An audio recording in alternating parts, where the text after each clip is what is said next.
And we're live. I'm just running out of juice. Uh-oh. I don't know. Oh, so I'll let What? you share, do Something whatever you got happened? to do. Then Ugh.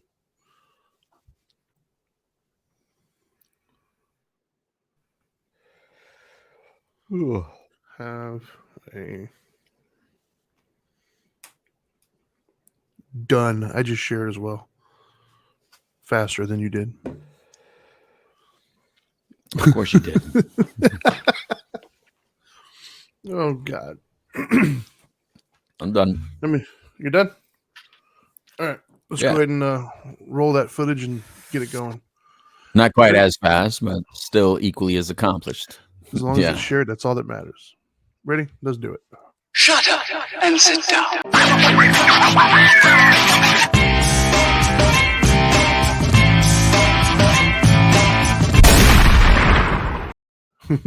You know, thinking about what just happened, hearing the gunshot just feels a little off, but that's okay. We had it first, Oh, so we had it first. But anyways, I digress. yeah. What's up, everybody? Welcome to Dope and Freaks Dharma. don't This own. is yeah. Well, like I said, welcome to Dope and Dharma. This is of course the Dharma Time Hour, and he is the one and only Dope Doctor, and I am the Dharma guy. What is up? Well, Yeah, I feel like we've got a delay, so if I'm it freezing sounds in my house weird, today, man. yeah. Well, we haven't figured out this delay. There's like a 2 or 3 second delay, so if you guys are hearing us sound off, that's probably what it is. And it must be nice that you're cold because it is like 90 something degrees and it is brutal for me. Not in my house, but still. Freezing. I'm freezing. I don't know So, what Dana did to the air conditioner, man, but I am freezing. um, yeah, I don't know. My wife actually has recently discovered being hot. Um, and so she is like all about turning AC on and things of that nature, which is funny because for years she wasn't, and she would always give me hell for it. And I'm like, oh, welcome to the dark side. Yeah, you're hot all the time now, huh? It sucks. She's like, yeah, it's so hot. I was like, yeah, that's what I've Mm-mm. been living for years. Anyways, so let's talk, right? So you All and I right. haven't really talked yet about what's going on and what the show is going to be about. Um, I was trying to come up with a topic, and my mind just kept coming back to the recent events and collectively just where we're at. You know, everything I turn on the TV, every time I look on social media, every conversation I get in with somebody, it all revolves around like stress, right? Like stuff, things are happening. Very few people right now are just like super just chill, disconnected, and living their life. You know, most people I interact with Yeah. are stressed out about something, they're worried about something, they got an opinion on something. And so like I just wanted to talk, man. Like let's like where are we at? You know, what's going on?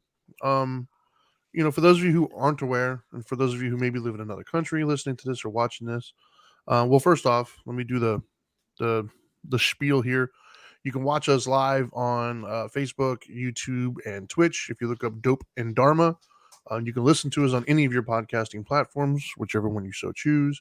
However, if you want to participate live and either comment or be, responded to, you have to do one of those three platforms live, and we'll address your thoughts and concerns. So, anyways, as I said, for those of you who are maybe unaware, or if you're living in another country, kind of just doing your thing, and you're not aware of what's happening over here, July 4th was on Monday, and we celebrated our Independence Day as a country. And during that time, in Park was it Highland, Illinois. Yep. It's a relatively affluent neighborhood. They were there doing their thing, having a parade to celebrate the 4th of July. And a guy, Hmm. I'm not going to say his name, but he got up and decided to open fire on the crowd. Ended up killing, I believe it was 7 now, and injuring roughly 30, give or take. I'm sure that number is going to change as time progresses. Today he was apprehended the same day. Today he had his arraignment, and some more details have started coming out. Um, but you know that's sparked obviously more conversation about guns and gun violence. People were already talking about the Roe v. Wade and abortion and stuff. Politics are never far from people's minds in this country, it seems lately. It's just, man, like I just it's hard for me to watch some of this because I really have a hard time wrapping my head around why we all can't just be nice to each other. You know what I mean? I'm not saying we have to agree. I'm not saying that we have to get along in like the brotherly love kind of way, but it's astonishing to me that as smart as we all are and as advanced as we all are as a society, we're really not. You know, we kind of just we Right. still fight. We still just like we're a warring species apparently, and we can't seem to let that go. Um, and I watch like these politicians get out, and I see them speak out of both sides of their mouth. You know, on one hand, there's one particular, I think she's a mayor. I'm not going to mention her name either because I'm trying not to make this a political show, even though I'm positive politics are going to come into play. But I'm going to try to walk that line the best I can. But there's a mayor. He came out when the Roe v. Wade came, and she was basically, just cussing out one of the Supreme Court justices. But then today was saying, "Hey, we got to learn to listen to each other." But it's like, well, but you weren't doing that literally just like 2 3 days ago. So it's like it's it's uh it's difficult to watch, man. It seems like Mm. the good old days, the things that I was raised with, which is being kind to somebody. If you have nothing nice to say, don't say anything at all. Like, allowing people to kind of live their life or whatever. Like those days are gone right now. I'm hoping they come back. I'm hoping it's not a permanent thing. But like we associate things together that we. There's a video going around right now, like on the news stations and stuff, where I guess people were saying that they didn't feel safe when they saw like American flags and like because to them American flag means like racist white people who are going to hurt them, which it's not my experience. I don't know if that's everybody's experience. I mean, I think that um, many people who hurt others don't have American flag. I mean, if you look at the violence in this country, how many of them had a flag? Almost none of them, right? Like so, this association that they're having, where is that coming from? I mean, I know obviously the media is pushing certain things, but it's weird that the Right. media is able to almost supersede what our day-to-day lives are, right? Because most people I know, if they look objectively at their life right now, it's kind of pretty good, right? Like you're if you're watching this, you got a roof over your head, you got internet, you're like you're doing okay. Like, are you where you want to be? No. Can life Right. always get better? Of course, Mm. but you're most likely not destitute. You're not living on the streets, begging for change. You're not on your deathbed right now. Like, for all intents and purposes, if you had gratitude, if you looked at it from a perspective of gratitude alone, there's a lot to be thankful for a lot of people. And yet, Right. we seem to have moved very, very far from gratitude. We seem to really only focus on the things that we don't like, the things we disagree on, or the things that are not making us happy. Like, what do you think? Why do you think that is, man? Like, what do you think's spurring that? What do you think the root cause of all that is? Well, I think the root cause is pretty complicated. Um, we obviously know a lot of people are in pain. I think that we're a lot less skilled on how to deal with whatever pain everybody's experiencing, but I don't think it helps when the powers that be stir it up a little bit. And I think that's what we have going on right now that's different than our childhood. I Right. think I think all the same problems existed in our childhood, but I think the difference was that the adults controlled the room. They owned the room. So even if Right. we wanted to say something, they would squash it, right? So whether they were right or wrong, they controlled the narratives, and there was very limited narratives. I mean, we still had the Crips and Bloods still existed. They still hated each other, but you were still getting, I don't know, maybe a truth. And I think now everybody thinks they're getting truth. For instance, you know, if we keep telling people that this other type of person hates you and they don't like you, and you're justified, and then you have your leadership saying you're justified for not liking them, you're justified for hating on them, you're justified for calling them whatever, you're justified for disrespecting them. That doesn't help the situation. And then I was at a beautiful beach.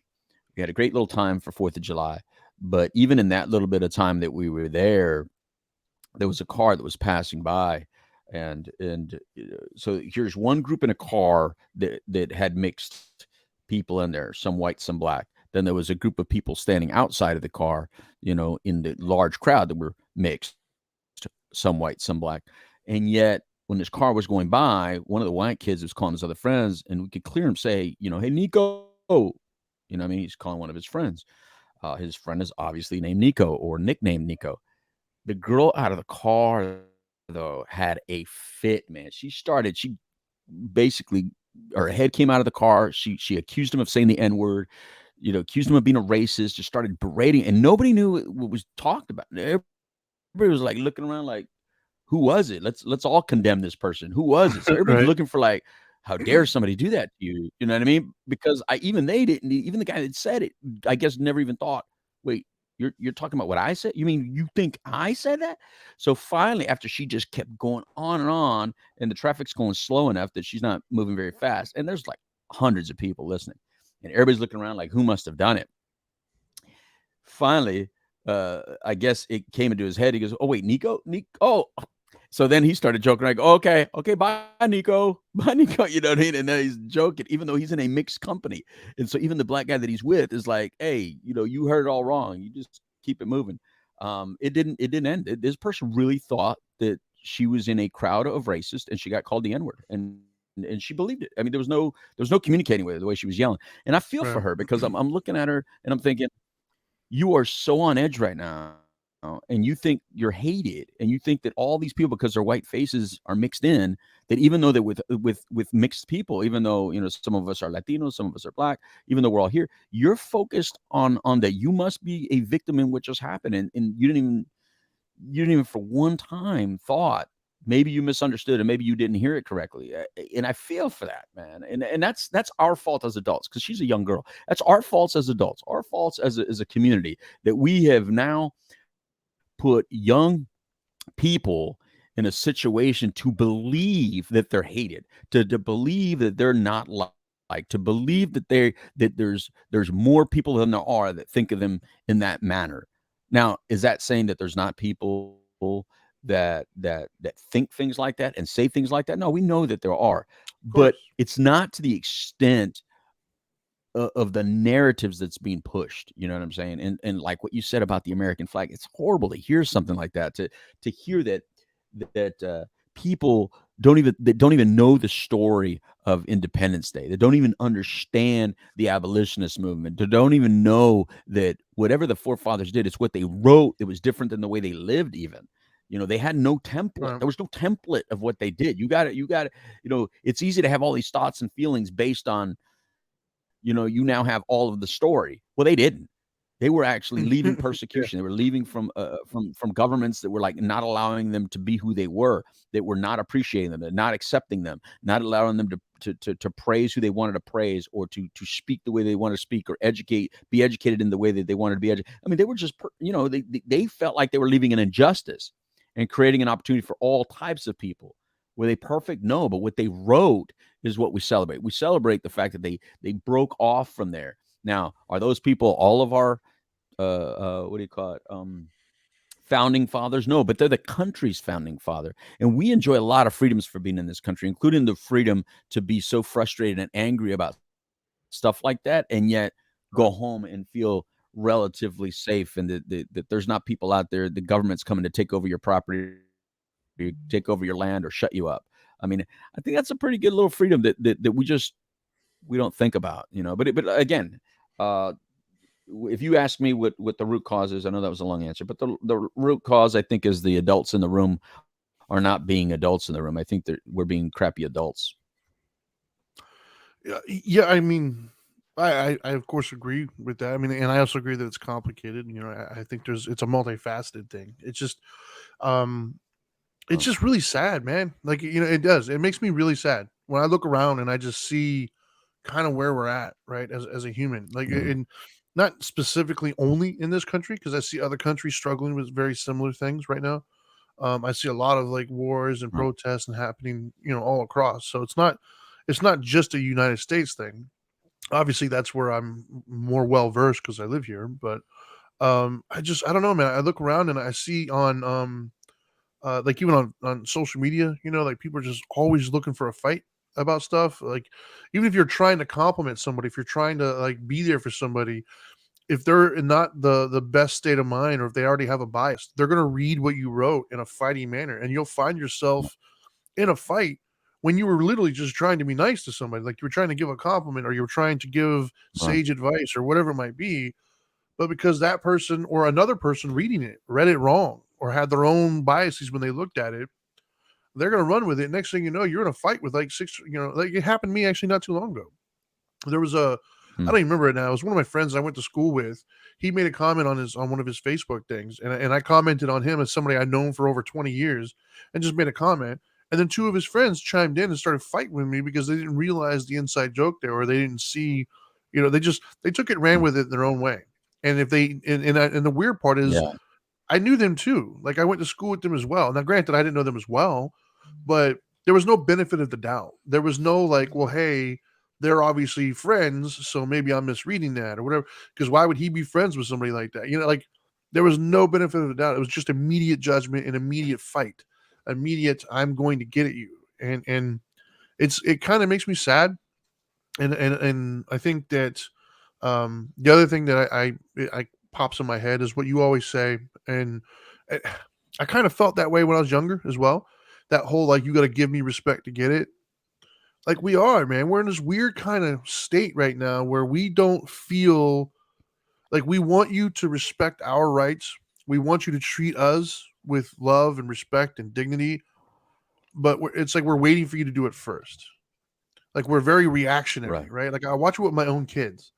I tell Mm. my own kid, my daughter. So I'll make this as brief as I can, but to illustrate my point. Um, so my daughter would play before with her sister and some of her other friends. They would play online. There was a bunch of girls, and my son would try to play. And he was the younger brother, and he would try to come play, and they were having no part of it. They were like kind of being mean to him, kind of like they wanted to play a certain kind of way, which wasn't the same way he wanted to play. Even though they're playing the same thing, you know what I mean? But he's a boy. He was a little bit more aggressive. He wanted to be a little bit more destructive, and all the things that they were doing. It was an online game, but regardless, um, they just didn't like the way he was playing, and he didn't really want to adjust to their way of playing. So they got mad, and they would like kind of bully him in a sense, but not like severe bullying, but just little things to antagonize him. And then she ended up kicking him out of his room, or whatever. And I kept telling him, like, you guys got to get along, man. That's your brother. You can't just be mean to him. You can't, you guys got to work this out. Fast forward a couple of years, her sister has moved out because she's grown, and some of her other friends are not available, or they don't play the game anymore. So my son, in that amount of time, learned how to play his own game. He got on the Fortnite. He made his own friends, so he's got his own little clique now. So he's doing fine. But my daughter, on the other hand, doesn't have access to those people anymore. So of course she's going to want to play with him, and so she's trying to get into his little group, Mm. and they're being like rude, or they're not wanting her to play. Like, literally the exact same scenario that she put him through. And she comes to me and she's upset. She's like, well, they're doing this, they're doing that. And I was like, look, baby, like, this is part of the reason why I was telling you back in the day, like, you don't treat him this way. Because as I've always said, it's always fun until the rabbit has the gun, right? Like, it's always fun as long as you're on the winning team. If you're not on the winning team, suddenly it's not so fun anymore. And so you got to be cognizant of that, of how you treat people, even when you're in the majority. Yeah. Because you might not be in the majority. Well, I guarantee you're not in the majority of all things. It's just Yeah. convenient right now that the specific thing that you're focused on, you're in the majority maybe, but that could change within the minute. Something new can pop up, and you're suddenly not in the majority anymore.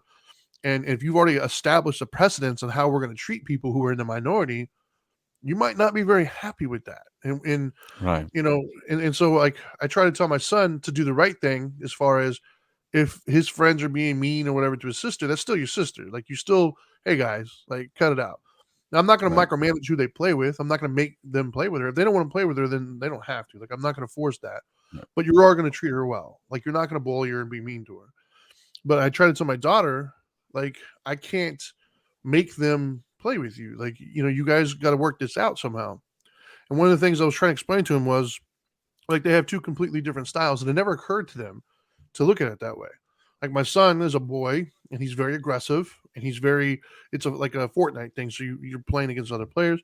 He's all about just running in, guns blazing, and trying to 1v1 everybody, and you win some, you lose some. My daughter doesn't have that same confidence level that he has because she hasn't been doing it for so long. So my daughter actually adapted and did something really smart. She hid in this little like room and let everybody kind of kill each other until she came out and it was just a one on one and she won the whole thing. But it Oh, upset my son and his friends because they felt like they were carrying somebody, like you're not out there with us doing this. And I said, look, you both have to understand that neither one of you are right. Like she doesn't have the skill set you have. So instead of going out there and getting, killed the whole time, it's not fun for her. So she adapted. She played with what she has. And you like instead of getting mad at her, if you guys work together as a team, then you guys could do something with that. But to me, it's just a microcosm, right? It's just indicative of where we're at. Nobody really wants to take time to respect and understand that that person that you're talking to right now, that person who disagrees with you, that you're so vehemently right. opposed to, that you're saying doesn't respect you and in some cases doesn't even deserve to live, they feel the same dedication to where they're coming from as you do yours. And neither one of you are any more right than the other one as far as how you feel about it. I'm not talking about the factual information because let's be honest, 90% of what we all argue and fight about right now is not factual. If it's provable fact, we're all pretty Hmm. good at that. It's the opinion. It's how we interpret that fact is what we argue on. And which is weird because that's the most subjective thing and we are all aware of it. We all know that your opinion is based upon your life experience and what you've been through. And so for us to completely invalidate somebody else's perspective but want them to respect ours, like when did that make sense? Like I don't understand. When did we cross that barrier to where it became in order for me to treat you with basic human decency, I need you to give me something first. Like I don't know when that happened. Do you can you remember a time when that just started to shift? No, like I say, I just know that we were not happy about the way adults treated us when we were younger. We felt like we had a Right. voice, and in the world, it was not allowed. Kids were to be seen and not heard, and we fought against that. And we were also told you had to wear your hair a certain way. You couldn't have tattoos. You Yeah. had to wear these kind of clothes. This is the way everything had rules and regulations, and we felt like, nah, man, we're not going to do that. And so now that's always been that way. Young people have always Right. struggled with authority. That is a norm. I mean, you can go Sure. You're back, go supposed back, to. go back. Remember, jazz was the devil's music, and then all of a sudden it became Yeah. like sophisticated when you're older. But when they were kids, jazz was the devil's music. It was horrible, you Yep. know. Um, so I don't necessarily know that it shifted more than Trinity. It's us that have shifted. We've now gotten Right. older. We're now in that older group where a lot of the things that you and I may have fought against at certain ages, we now understand differently. Right. Now we color it a little bit differently, so it seems like a shift has happened, and maybe a slight shift has happened. But do I think it's a major shift? No, I think back in the day when the hippies were doing what the hippies were doing, the parents thought the same thing. These people are kooks. What the hell are they doing? Now the only difference was I think that there was the young people were not volatile then. Remember, Woodstock happened with such little violence, little to Yeah. no violence, Well, and then that when to we me is try to part of the shift. replicate it, That's what I right? mean. We Part try of to the shift. replicate it, it couldn't happen. We're killing people You left. know, I mean, the guy just killed 7 people. yeah. Yeah, and that is the shift I don't understand. That young people are much more volatile. You might have a point out of here, but as soon as you speak it the way you speak it, and you physically act upon it the way you want to act upon it, that's when it makes you wrong. Um, and that's why you hear me say a lot. The same people that I always depended on being loving and caring and compassionate, those are now the most hateful people I think walking, this country. The people that I've loving people. You are not loving and compassionate right now. You're actually out there.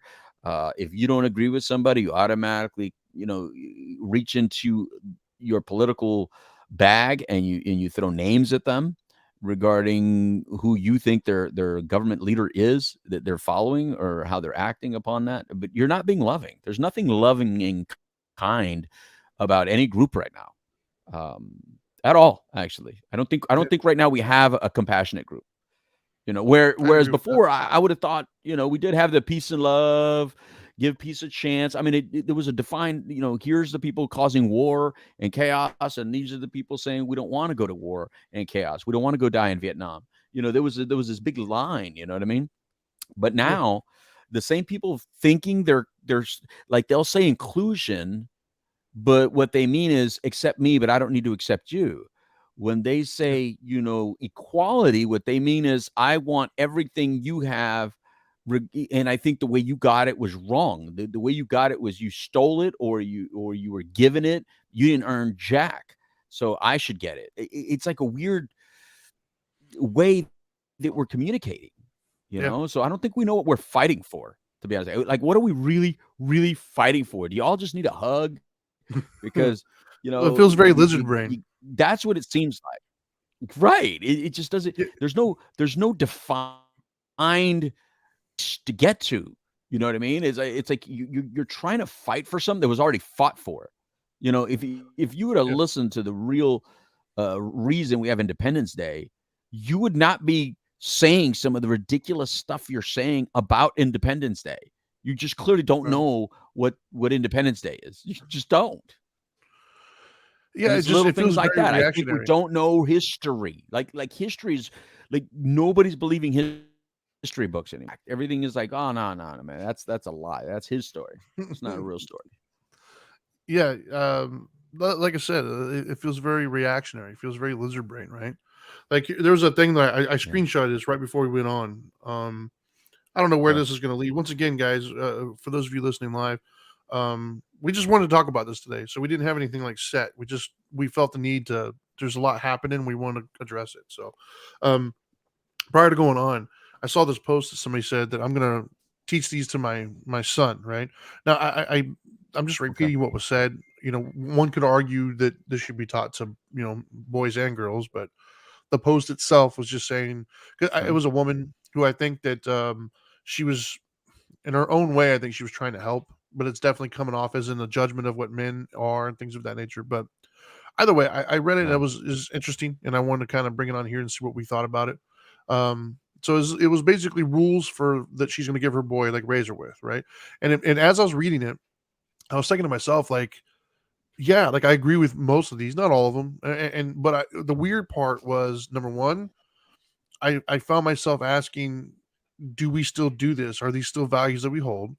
Number two, I thought was weird because as I was reading it, I was in my head, I was instantly thinking how this is going to be interpreted. When certain words were used, like boy, girl, things of that nature. Like I couldn't even read it at face value and see the message at first Mm. without doing the political filter, which I thought was weird. Like we're so conditioned right now to immediately think political like first, as opposed to message first and then political. We think political Right. first, which I thought was Right. interesting. I mean, I still got the message, of course, but I Mm. just thought it was interesting that it even occurred to me at all, right? Like where we're at right now. Um, Mm. Anyways, so these are some basic rules, right? And like I said, majority of them I think I agree with, and I was kind of raised the same, but I don't know if we still hold these things true. Number one, it says never shake a man's hand sitting down, right? So the idea there is out of respect, if you're going to shake somebody's hand, you get up. Now, granted, if you're now see once again with the political Yeah. correctness stuff, if you're disabled, if you're hurt, we're not talking to you. We're talking about two normal, average, able-bodied people. When you shake somebody's hand, it's a sign of respect. It's a sign of I'm going to get up. I'm going to. I don't know how to explain it other than it's a sign of respect. Why it's a sign of respect, I don't know. Maybe it's because I'm standing and you're going to stand to meet me at my level and we're going to converse. Maybe that's what's behind it, but it just makes sense to me, right? Does it make sense to you? No, yeah, it 100% makes sense to me. As a matter of fact, when I met Dana's dad when I was a little kid, I was 20, she was 19 when we first started dating, and her mom still tells the story to this day that when I would leave, the dad would be like, "Man, is he always going to shake my hand when he comes in?" Because he was a big man, he was a large man, and every time I would come, I'd go to shake his hand, so he had to stand up. He didn't, he was raised that way. So if I'm going Yeah. to shake his hand, he's not going to shake my hand sitting down. So he would always get his big old butt up, shake my hand, and sit back down. And I guess that was his big thing. Man, do I have to? What he was really saying is, do I always have to stand up when he comes? He really didn't mean, does he always have to shake my hand? Sure. but because it came with standing, he'd be like, "Do I always have to stand up when this young man comes and picks up my daughter?" And so that's what I immediately thought about with that. It's like Yeah, I personally agree. I think that I agree as there's well. certain things that are But just to a me, it's sign of about a respect, respect. and Yeah. we don't look at them the same way. Yeah, So number two, there's quite a few, so I don't know if we can go into detail on each one of them. Some of them might just fire off, but number two, why not? don't Why enter. not? Well, who knows? Don't enter a pool by the stairs. I get that. I mean, now that I'm older, or actually, no, even still, I understand. Like my mother wants to enter the pool by the stairs, but I understand the sentiment here. The sentiment is you're in a pool, have fun, like jump in, like live your life. Like I think that's the sentiment. I think that's what they're getting at. Obviously, if you are older or if you're in a situation where you struggle getting in, like we get that. But I think the idea that this is trying to get across is don't lose that fun loving side of yourself. Don't lose that the little kid inside that just Mhm. jumps in a pool, right? Like that's how I took it. Okay. Okay. I don't think I ever Next heard that. one. So that's and if I did, I I don't know anything about it. I've never heard that rule either. I'm just reading off I of li here. I like the way you did it. Yeah, I Sure. agree with you. Number three, the man at the barbecue grill is the closest thing to a king. Well, I get that because he's in charge of your food. So yeah, be nice to the person who's touching your food.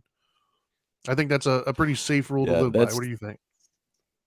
that that's similar to he who drives chooses this station, right? Yeah, That's the way I yeah, look at it. Like if I'm controlling the food, then you know you eat what you eat. Stop talking. I'll cook it the way I cook it. I don't care how you want it. I don't care what flavor you want it. I don't care what temperature you want. I don't check temperature. You'll get it the way I give it to you. And I think it's the same way that if you're driving. If you're driving, you stop when you stop. You get gas when you get yeah. gas. You put the station on that you want. I think that's the norm. And for me, what all That's an these old have in standard. common, uh, what these all have in common for me is a sense of respect and principles. Is what it feels like as I've read this list. So, Right, anyways, number right. four is in a negotiation, never make the first offer. I think that's Mm. I get it. You re oh my god, I can't think of the word now. When they offer you oh my god, I'm having a brain fart. What's it called when somebody gives an offer and you come back with one? I My brain is not working right now. uh, oh, wait, a counteroffer? There we go. Thank you. Jesus That's what I would Christ, I call couldn't think of that. Yeah. So yeah, it. it's always best to make a counter offer, right? Because you never know where the other person's coming from. You don't want to come in too high or too low. So it's a safe bet to try to not make the Right. first offer. Now, granted, that's not always going to be possible, but it's a good rule of thumb is to Yeah. never make the first offer. Next I one is personally like to throw it out there. I always throw something out there real quick. yeah, Let's get it because let's get it popping quick. Because if you ask somebody, like for instance, when I hire somebody and we're doing interviews and we're like, so you, and one of my partners will go, so paid. I'm thinking they're never going to answer. Here, they're always going to say, well, I don't know, whatever you think. But what they really mean is, I don't want to accidentally cheat myself, but I'm not going to like what you offer yeah, me because then I joke with them. I says, you act like you don't care, you don't know your value. Then I'm going to give you a number, and then you're going to all of a sudden know your value real quick. right, You're going to be like, no, I don't like that. yeah, I throw it out absolutely, there. Let's have a conversation about it. yeah, absolutely. Next one is request the late checkout. I think that's a good rule of thumb, man. You're on vacation, you're leaving, request. You're not going to want to have to get up early. Give yourself that extra time, even if you don't use it. Give yourself that extra time. I agree with that. That to me just seems like a responsible forethought type of thing to do. I think it's I'm going to go like you did on that other one. And I think that's just saying, take it easy. Don't, when on vacation or when out, embrace it a little bit more. Don't be on such a schedule. Don't try to rush Yeah, out of it. These moments don't last. So embrace it. yeah, I agree. Next one, number six. When entrusted with a secret, keep it. I gotta agree with that. Obviously, unless of course that secret's gonna hurt somebody or whatever. But I agree, man. If you're told something in confidence, keep your mouth shut, man. It's all about trust. Once again, Yeah. if somebody comes to me and says, "Hey, I'm gonna go murder my neighbor," I might say something, but we're not talking about that. We're talking about we all know what we're talking about. We all know that somebody because my kids, right? My kids will come to me. My daughter went through this. My daughter told one of her friends that she had a crush on some kid. Next thing you know, her friend is telling other people. And she said, "Oh, I thought she was my friend." It's like, baby, she is your friend, but you got to understand, you know, when you told her that, she also has a friend. And so she only told that friend. And so everybody's got at least that one other friend. And next thing you know, it makes its way around. Right. And Exactly. that's why you got to be careful who you say certain things to. However, if you're the person being told something, keep it to yourself. If the person tells you, "Hey, Right. I really prefer for this not to get out," part of the principle there is to keep it to yourself. You agree? I, oh, more importantly than just keep it to yourself, it's like if you don't want a secret, your secret can only be shared if you shared your secret. That's it. You're the one that shared your secret. You're Yeah. the one that should have kept your mouth shut. Yeah, I And agree. you see this a lot with like rookie criminals, man. When they do something wrong, they get in trouble for it. They go, "Oh, that person snitched on me. That person ratted me out." No, you chose to do your activity with that person, thinking that they weren't going to do that. That's your Yeah. misread. You should have known that Yeah. dude's going to read out. That's going to happen. If you're going to commit a wrongdoing, do it alone or risk being caught. Because Yeah. now you're rolling the dice, but you're also making them roll the dice. Now, one thing is me choosing to roll my dice, and I don't crap out. But then every person that knows I did that, I got to give them a pair of dice as well. And if they crap out, then it comes back to me. The odds of me getting caught Yeah. go up significantly. Yes. So no, keep your own secret, shut the hell up, and that's it. Number 7, hold your heroes to a higher standard. Um, yeah, I get that. You know, I think what they're referring to are the people who are in the spotlight, who are given accolades. You hold them to a higher standard. Um, do I hold? I'm trying to, because you know the old saying, "Never meet your heroes," because they let you down. Yeah, that's danger. Um, Yeah, it's yeah, danger. I've heard that story. Like, so I'm torn. I'm conflicted on this one. I would say I agree with hold your heroes to a higher standard, but don't be devastated if they let you down. I would add that to it, because at the end of the day, they are still just people, and we're all people. We all have failures. Go ahead. I'm struggling with that one a little bit, to be honest with you. Same. I think Yeah, same here. I think I'm hearing it more this way. I'm hearing it like if you're going to call somebody a hero, they better damn well be one. I think we misuse the word a lot. I think we call a lot of people heroes that really aren't your heroes. You know what I mean? So if Right. you're going to use the word hero, they better be way up there on your standards list. But I don't like to put somebody on a pedestal.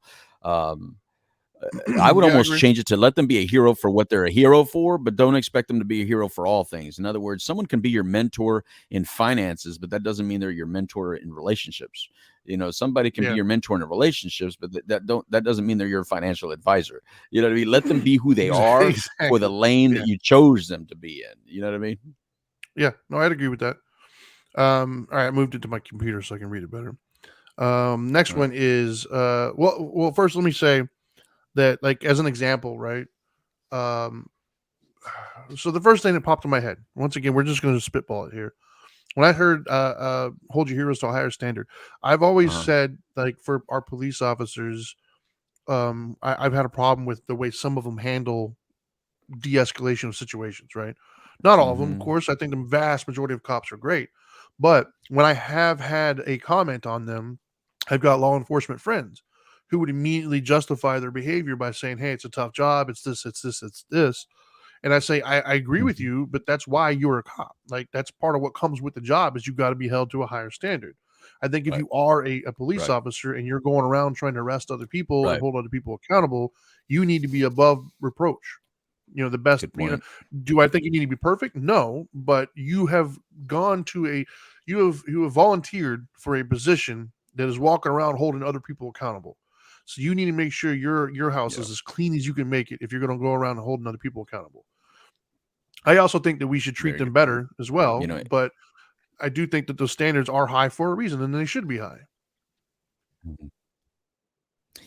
Yeah, I think with that, since great point by the way. I think the problem with the way we look at authority figures, and in this case, we're talking about law enforcement authority figures, is that I'm a math person. I love math, and to think of every single law enforcement person that I know out there that's actually law enforcement on the street has a weapon, and Right. so each one of them probably interacts with at least 50 to 100 people a day, right? There's at least 50 to 100 touch points a day, and each one of Probably. them have a weapon. So do the math.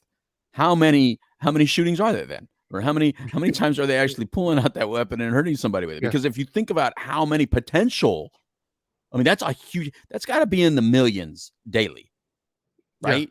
easily. So a 0.001% is not a big number mathematically. Now, mind you, if you're that 0.001 percenter, then yeah, I can see why you're frustrated and had a bad day. But Yeah, for the most part, that's not the case, man. With as many weapons that are out there and as many times that they really can pull it out and hurt you with it, it ain't happening.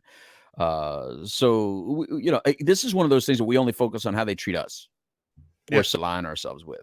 We yeah. really don't care how they treat everybody else.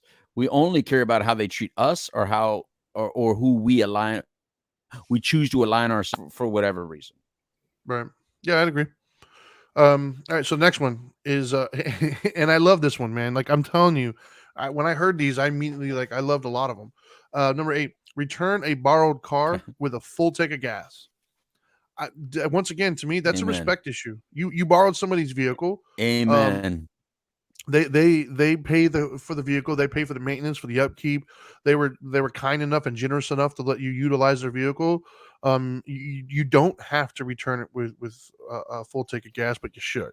Yeah. And the reason why is that's your way of saying, you know what, thank you. You know, you did something you didn't have to do. It's a respect thing. You're respecting the transaction here. This person was gracious enough to let you do something that they really didn't have to. And so instead of just saying thank you, return it with a full tank of gas. It's just your way of saying, hey, man, appreciate it. Right. I do that religiously. If I even take my daughter's car just to the store, it's coming back full. You wanna That's just you wanna use my truck for a little bit, or what you do. you might have to take a loan out for that one. I should have seen that coming. Yeah. Next one is play with passion or not at all.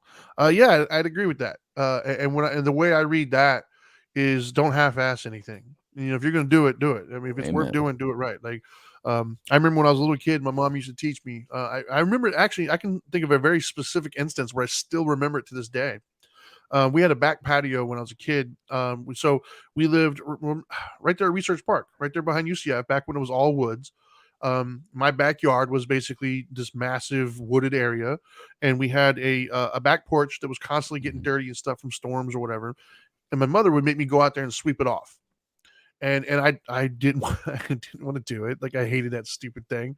I didn't understand the purpose of it. I didn't even hang out there. But she wanted me to go out there and sweep it off. And I would go out there and I would like half-ass sweep it. And I'd be like, okay, I'm done. And my mom, being who she is, she knew immediately, like, no, you're not. So she went out and looked, and it wasn't. And she's like, well, if you would have done it right the first time, you wouldn't be doing this. Like, I wouldn't make you go back out there 2 or 3 times. And what that taught me was, Yeah. if it's worth doing, it's worth doing right the first time. So go out there, don't complain, don't whine, just do it, because you're going to end up doing it anyways. So go out there and just do it right. For me, the way that looks like when I talk to my kids, I have a saying with my kids, and anybody who's listening, feel free to use it if you want, because I'm positive I stole it from somebody else. I say, you work lazy, you work twice. I always tell my kids that. You work lazy, Mm. you work twice. Because I'll see my kids and I'll watch them do something lazy. Like they'll try to like throw something in the trash instead of just walking over there doing it, and they'll miss. I was like, well, now you got to get up and walk all the way over to pick it up.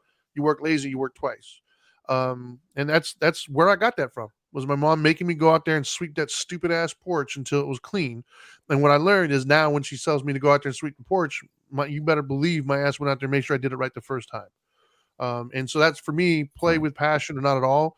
That's kind of how I see that. And when they say play, so the implication is sports, same Right. concept. If you're going to go out there and play sports, if you're going to go out there, commit your time to something, respect yourself and everybody else who dedicated their time out there as well, and play with some passion. If you're not willing to do that or you can't do that, then you probably shouldn't be doing it in the first place. Yeah. I love the historical nugget you threw in there of how you learned it, and I like the way that you said that. And I'm going to add to that. You know where it bothers me? It bothers me when I go to someone's place of business and I can clearly feel that you don't like your job. Or I can clearly Right. feel the problems of your organization, or I can clearly feel or hear worse, I hear your frustration about your place of employment or your management or your ownership. That's not my problem. I didn't come to your store or your place of business for that. And if you're gonna work, if you're gonna accept their money, then you better accept it with the kind of service that I want when I go there, because that's what you chose to do. I love what I do for a living, so I do it with passion. Um, and, but that was my choice, right? I could have done something that I didn't like, and I can easily complain to every customer that comes my way. But what good is that going to do me? That's not how I choose to live, and so it really kind of bothers me that when someone accepts a position in their life, that for whatever reason, if you had to accept that position because you're entry level, or you had to accept that position because you're paying your dues, or you had to accept that position because you messed up somewhere else, then that's on you. That's your responsibility. But trust me, if you do well, there's a lot of people that see you do that may offer you an opportunity, because when you are so special at what you do, there's always somebody that sees that and goes, man, if I had an employee like that, or if I had that person. So you'd be amazed at the opportunities some of you miss because you're walking around moping, acting like your job sucks. Well, then to those of us that could offer you an opportunity, I'm going to let you stay in that job, because I just don't see you working anywhere else with that kind of attitude, or anything. You don't motivate me to want to help you. And now you just killed that business for me. I don't really want to go there. It's annoying. Um, that's just how I look at it. If you're gonna take somebody's paycheck, then do it with a certain flair, man. And you've seen those, right? You've seen those employees that are Of like, course. it could be like the janitor dude. And he's like, it's so happy and singing and, hey, how you doing? And they go that extra mile to be friendly, and you're like, man, that's a really cool dude right there, man. Yep. That was a really cool experience. I just really like that, man. Yeah, I agree. Stand out for the right reasons. um, so the next one, number 10. When shaking hands, grip firmly and look them in the eye. Yeah, once again, to me, this goes into respect. It's a Uh, greeting. It's a way of saying I see you and I'm here. I'm present with you. Like it's the same thing as getting up. When you shake their hand, it's right, just a sign of right. respect. I'm respecting your time and you're respecting mine. You agree? Dude, dude, yes, and I cannot stand a weak little limp little handshake. Dude, when I shake someone's hand and it's like the way they hold your hand is just like this weird little way. It's like, Will you kiss dude, my you hand? just did not do that, man. Yeah, I just don't, man. And again, maybe we grew up in a machismo society. Okay, so what, man? It's not bad that some things are feminine and some things are masculine. It's just really not. I know Right. that a lot of you or a lot of us were being told that macho is always bad, but feminine is always good. No, sometimes macho is good and sometimes feminine is good. It goes both ways here, man. You can't Yeah. just only say that things like that. I mean, that's I'm sorry, I'm gonna say it. I'm probably gonna get persecuted emails, but it's a man thing, you know what I mean? And you know what I like? I notice it when women do the firm handshake too, even they call it Yeah. like it's a man. Even they like, oh, my Well, I dad, teach they'll my give daughters to shake credits hands like like that. their father. They'll be like, yeah, I was raised by my yeah, they'll be like, I was raised by my dad, or my dad always taught me. Like they'll say they get a sense of Yep. joy out of that. There's I nothing teach my wrong with daughters you to teaching your kids shake that. like Good that. job, Trinity. I mean, Yep. yeah, yeah. But Um, for some of you guys out there that you never learned that from your dad, and you shake like weird, like you don't even put your whole hand in there. You do that like little fingers in there. Don't do that. Learn how to shake a hand, bro. next one. Don't let a wishbone grow where a backbone should be. Yeah, I think that one with the way I read that one is take a stand and put your money where your mouth is, right? Like do what you say you're going to do, kind of a thing. So I read that twofold. I read that as in stand up for yourself. Do what you say you're going to do. Um, as opposed to just we all know that one person, right? We all have at least one person in our lives that's the I'm gonna person. Right, I used to get them all the time when I was right. like I'll call it with the tattoo stuff, right? When I got into the world of being tattooed, I came across so many I'm gonnas in my life. What I mean by that is there's a Mhm. ton of people who, oh, I'm gonna get this, I'm gonna get this tattoo. They would sit there and tell me all these aspirations of tattoos, and I would see those people years later, and they don't have a single one. And I started seeing a trend, right? And they're all I call them the I'm gonna. I'm gonna do this, I'm gonna do that, and they never do it. They never follow through with it. And you'll talk to them like 30 years later, and they, oh, I wish I would have done this. I would. Don't be that person. If you want to do something, if it means something to you, make it happen. Do what you got to do to Yeah. make it happen. That's how I read that one. Don't let a wishbone grow where your backbone should be. Yeah, do the damn thing, man. Just do the damn thing. I mean, there's just so many talkers, man, that just don't do anything, Yeah, I'd rather you do a thousand things and maybe accomplish one, but at least you did something, man. At least you yeah, put some energy out there. You know what I mean? But if you're just sitting back and you're just wishful thinking, but you don't do action one, you're expecting it to come to you. What do you mean? You can't get mailbox money if you don't go out there and earn the mailbox money. You know what I mean? yeah, The reason there's mailbox money is because you went and did something, and then you're able to go home and receive it. yeah. I may be talking finances in that statement, but I mean it for everything. You can't expect the world to come to your house to hug you. Come to your house to say I love you. You can't expect your partner to know your address before they even met you and come find you and go like, oh, I think you're the one I'm supposed to fall in love with and marry you. You can't. You got to go out there. You got to do something. You got to be present. You got to make some noise, man.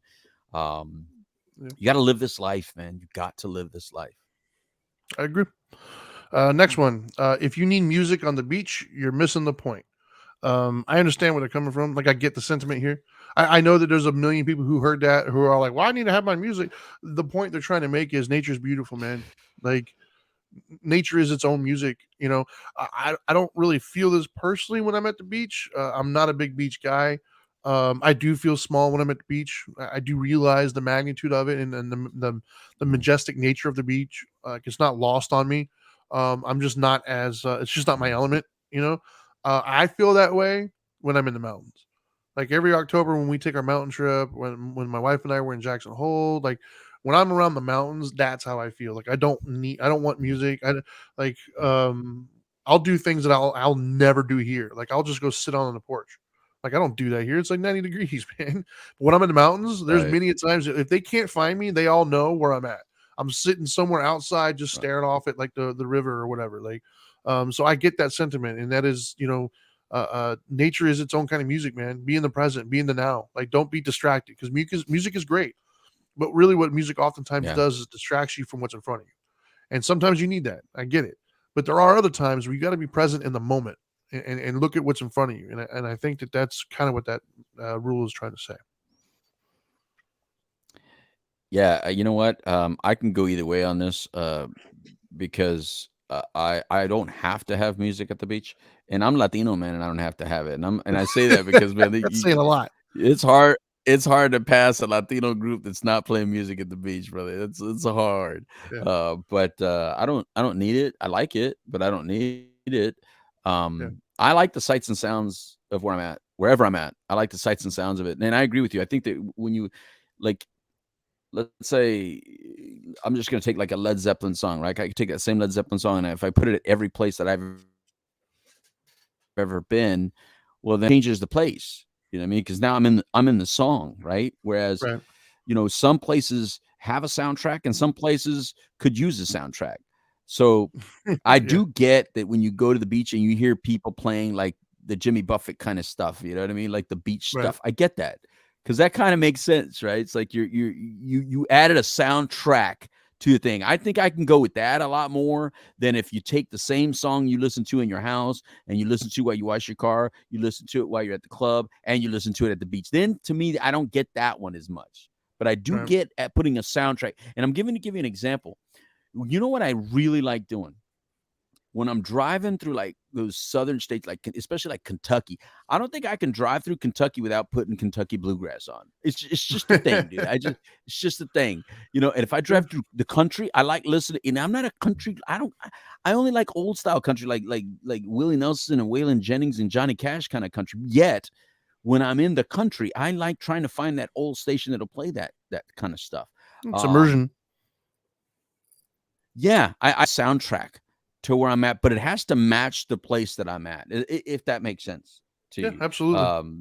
Like this trip that I was just on, I found these independent stations that was playing music that I never heard before. I've never heard any of the songs that I heard on these little independent radio stations, and I was just driving through Maryland, Delaware, and Pennsylvania, listening to this really cool small stations that clearly don't subscribe to the masses.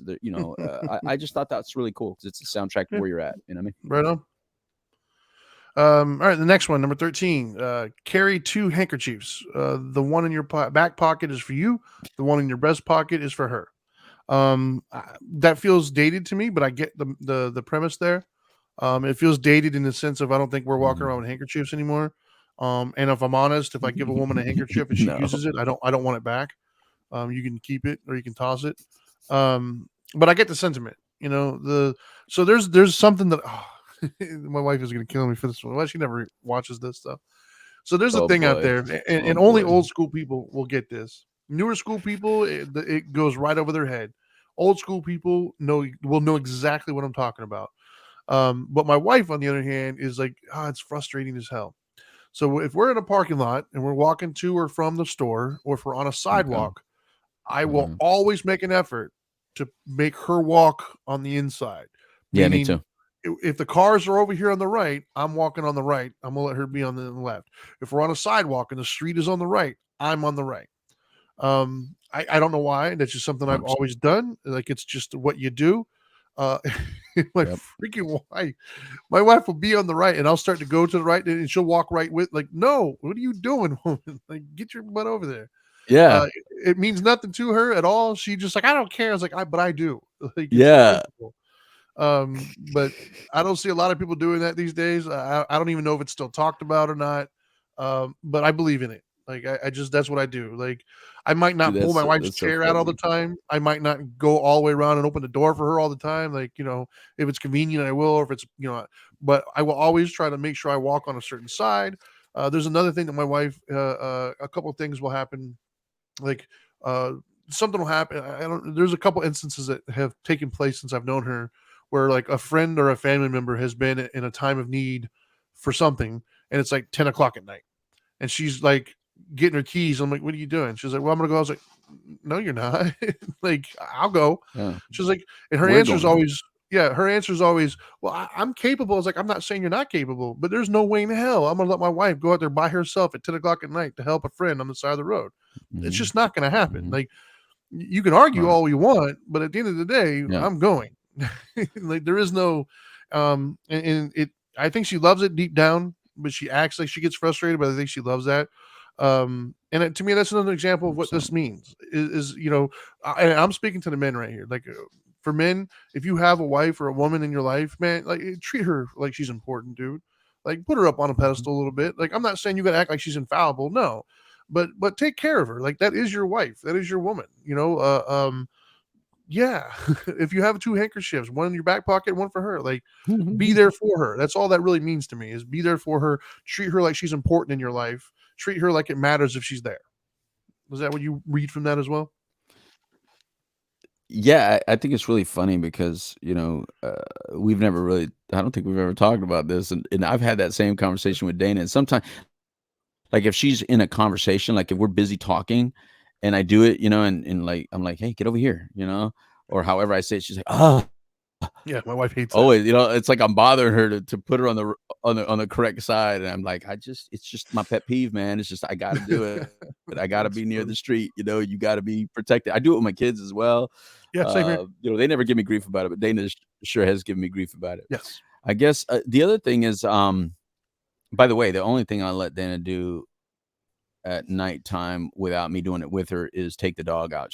I'll let her do that all day long. You wanna walk the dog at midnight, you go right ahead. Right. No, I'm kidding. But, I think that, it's called being a gentleman, and I think that's one of those things that, women, I'm sorry, but you can't teach it. That needs to be taught by our fathers. We need to know why we do it. It needs to come from a man's perspective, because when it comes from a woman's perspective, it feels like an obligation that's like that you can have a resentment about. But when it comes from your father, it gives you a sense of pride that says, you know what, my dad's a good man, I'm going to be a good man, kind of thing, or my Right. male mentor is a good person. I want to be like my male mentor. And that's why I say it has to come from the father, because I think it comes from a different place when you do that. You know what I mean? I don't know where you got it from, Trinity, how you got it, but Yeah, clearly I it don't know was either. there must have been somebody that you looked up to, that you felt like, that could have been Clint Eastwood for all I know. You know what I mean? Yeah, I don't know who it was because my mom doesn't even know about that stuff. Right. That's what I'm saying. I think it typically comes from like a male mentor that you look at that and you go like that's a man. You know what I mean? And Right. you could define that as that's how I want to be. That's how I want to live. And I agree with that. See, my dad is that guy. So uh, I Right. didn't used to think as a little kid that I wanted to be uh, how he is with my mom because I thought he was a little soft on her. You know what I mean? I thought she got over on him a lot. But as I grew up, I realized why, and I'm very appreciative to have a father like that taught me that kind of respect. And my dad Right still on. carries a handkerchief to this day, but I don't want his That's handkerchief, awesome. man, because I've seen what he does in his handkerchief. Dude, Don't hand yeah, that. I'm good. Don't. Uh. All right, next one. This one's interesting. You marry the girl, you marry her family. I agree, but I Amen. think that obviously works both ways. But I know a lot of people have this Yep. idea of like, yo, I didn't marry them, I married you, which you're right, and to extent, if battle lines are drawn and it's us versus them, then yeah, it is your wife, but that rarely happens. So like I married into a family where she had two children previous to me. Those are my kids, like period. No ifs ands or buts. Those are my kids. Um, and with her mother, like I was literally just at her mom's house like a couple days ago helping her with something. She just messaged me earlier today to help her with something. That's what I do, like you're part of the Mhm. family, like whether we get along 100% or not, or it doesn't matter. Like we just had a conversation literally a couple days ago, and she said something about her mom or somebody made a comment. And I was like, well, I mean, at the end of the day, dude, she raised the person I love, dude. So like, I gotta respect her for that. Like, Mm. you gave birth to the person who I've dedicated my life to. Like, that comes with a certain amount of respect from me. Right. Period. Even if I don't agree with the things it doesn't matter. Like, you're still part of the family. Period. You agree? Right. Yeah. You do. You. Yeah. You don't just marry their family. You marry their history. Yeah. I know there's some people out there that believe like, whatever happened before me no longer exists. It's only about what us and what we build together. No, man, that's not true. We are a sum of a product. I mean, there was a lot of things that have happened to get us to this point. And if you love each other, then you love the sum of that product. And so some of those products that you're going to come across may not be great, and some of them are questionable. But when you add them all together, look at what they accumulated, and so you have to respect that. Now, to what degree you involve yourself, that's on you. But they are part of who you both are, and the more you can be okay with that and stop trying to tear apart a person's history or their ties, the healthier I think it is. Yeah, I'd agree. Next one, number 15. Be like a duck. Remain calm on the surface and paddle like crazy underneath. Yeah, I would agree with this.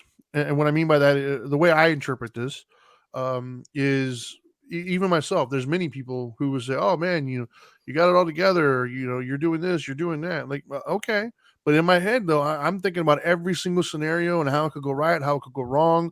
I'm questioning if I did the right thing, if I did the wrong thing, could I do better? Mhm. Like my mind is running through all these million scenarios, no matter what I look like on the outside. Mhm. So the way I read that is be more responsive and less reactive. Meaning, respond to situations, don't react to them. Remain calm, remain where you're at, but your mind is always going to be Mhm. running things. You agree? Right. Yeah, I agree. And you know what it is? I don't want to see y'all's crazy. There's only one crazy that I accept, and that's Dana's crazy. I'll take Dana's crazy, you know what I mean? Because that's my baby. And, I mean, she could be as crazy as she wants to be. I love it even because it's her, you know what I mean? And I'll take just about anything from her. But I don't want to see the rest of y'all as crazy, so I don't want to see your crazy energy. I don't want all your, I just don't want all that, man. You know what I mean? So yeah, I agree with that tremendously. Let your stress and your anxiety be your stress and your anxiety. Don't make all of our stress and anxiety. And some of you just are everywhere you go. You got to tell us about every little bit of stress and anxiety you're experiencing, and you want the whole room to now be all stressed out and anxiety ridden. And nah. I got my All right. own, like Trinity said, I got my own. I don't need it. I need it just. Yeah, exactly. Next one. Experience the serenity of traveling alone. I have done this. I've had to go to conferences and things of that nature, as I know you go all over the place speaking.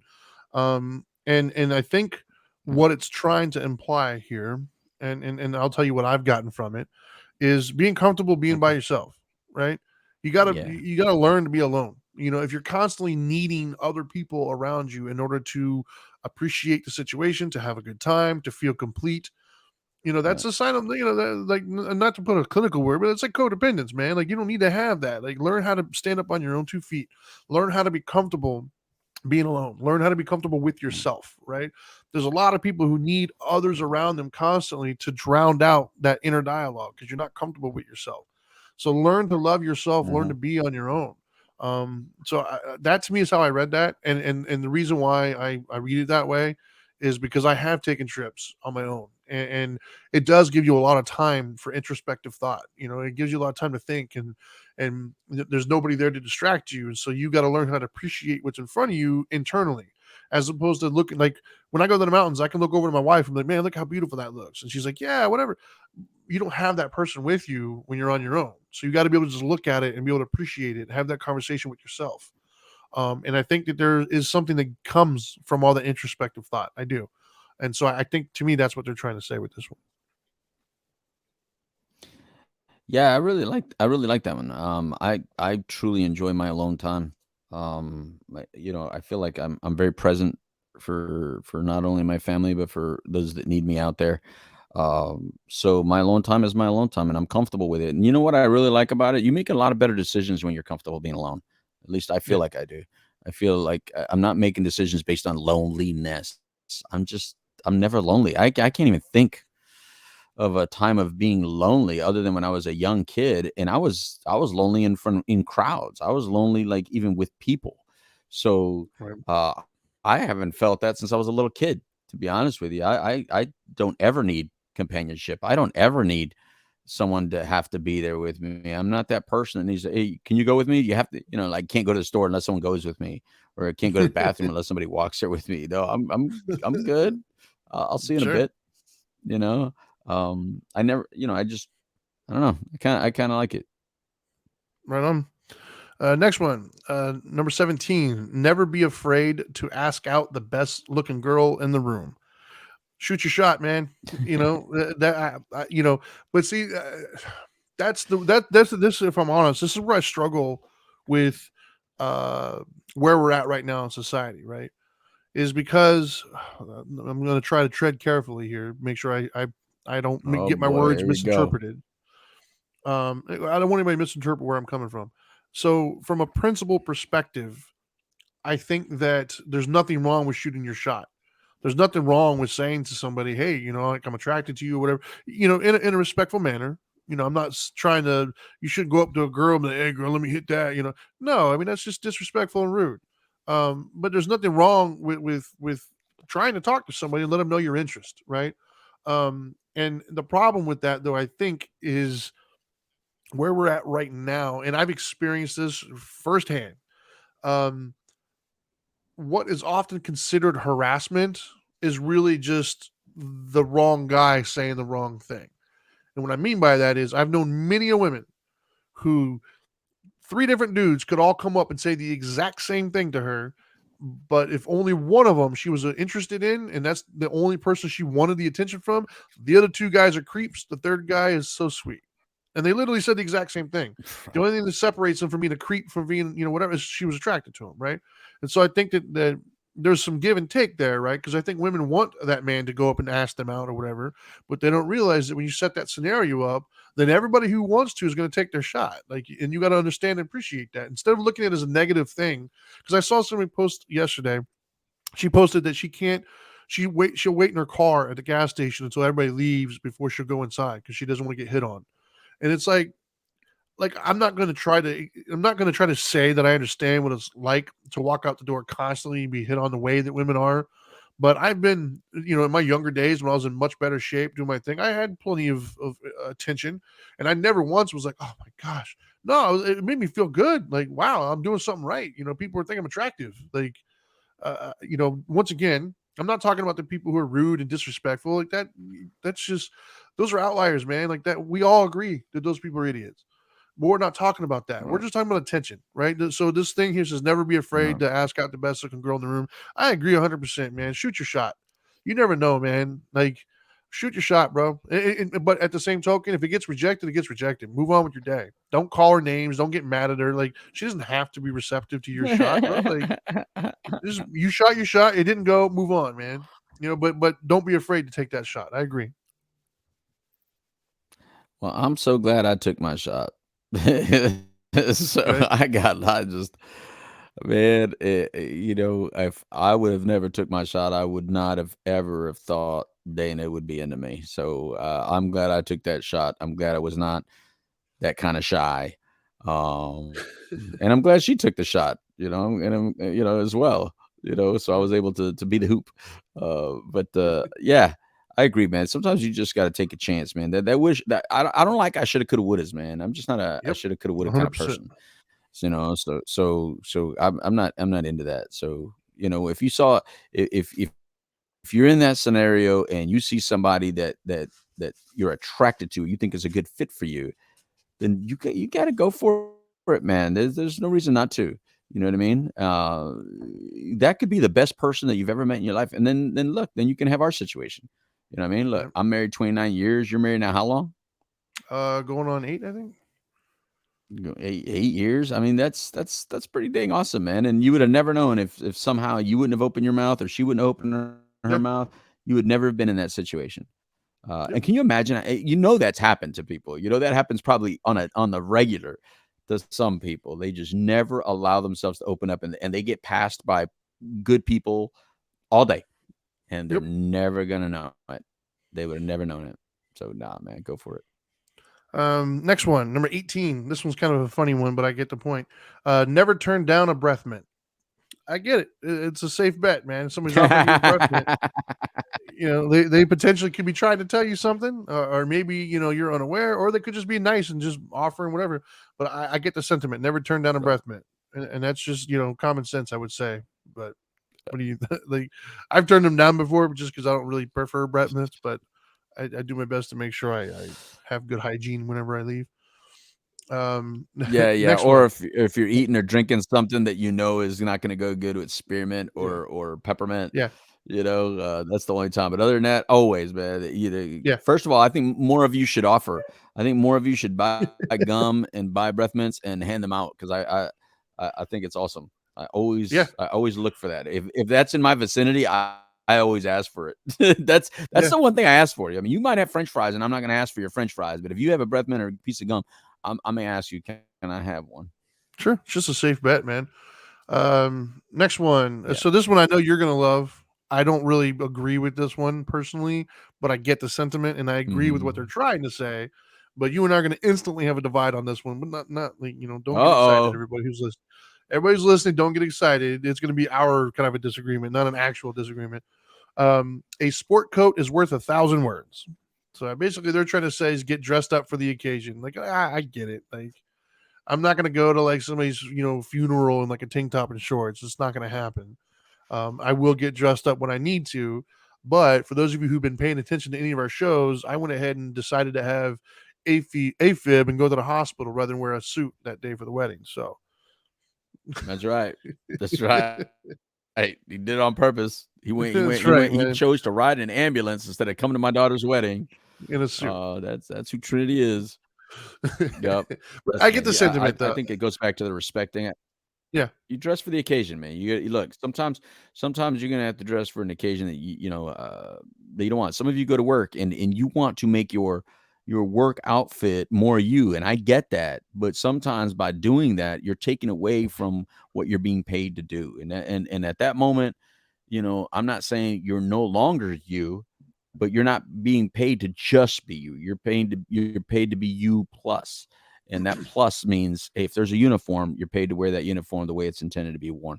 And the way I look at that is when you go to court, for some of you that I've seen you go to court and you wear like I've seen people go to dude, I used to consult a drug court program, right? And when I saw people come to a drug court with a beer shirt or a pot leaf shirt, it's like, dude, you're just asking that judge to judge you. You're yeah, asking them to say something. You know what you did. You know what you're doing when you do that.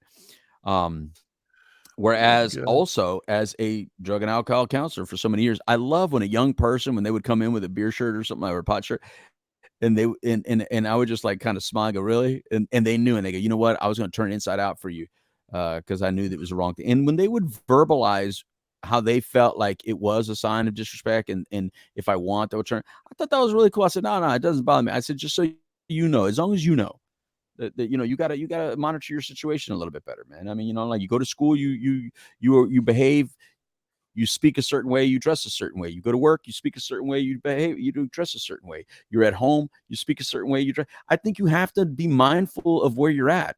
Those of you that are walking around saying, I'm just being me and I'm me everywhere, and if they don't appreciate me, then no, man, that's not the world doesn't adapt to you. You must adapt to the situations and the world. That just makes it more pleasant.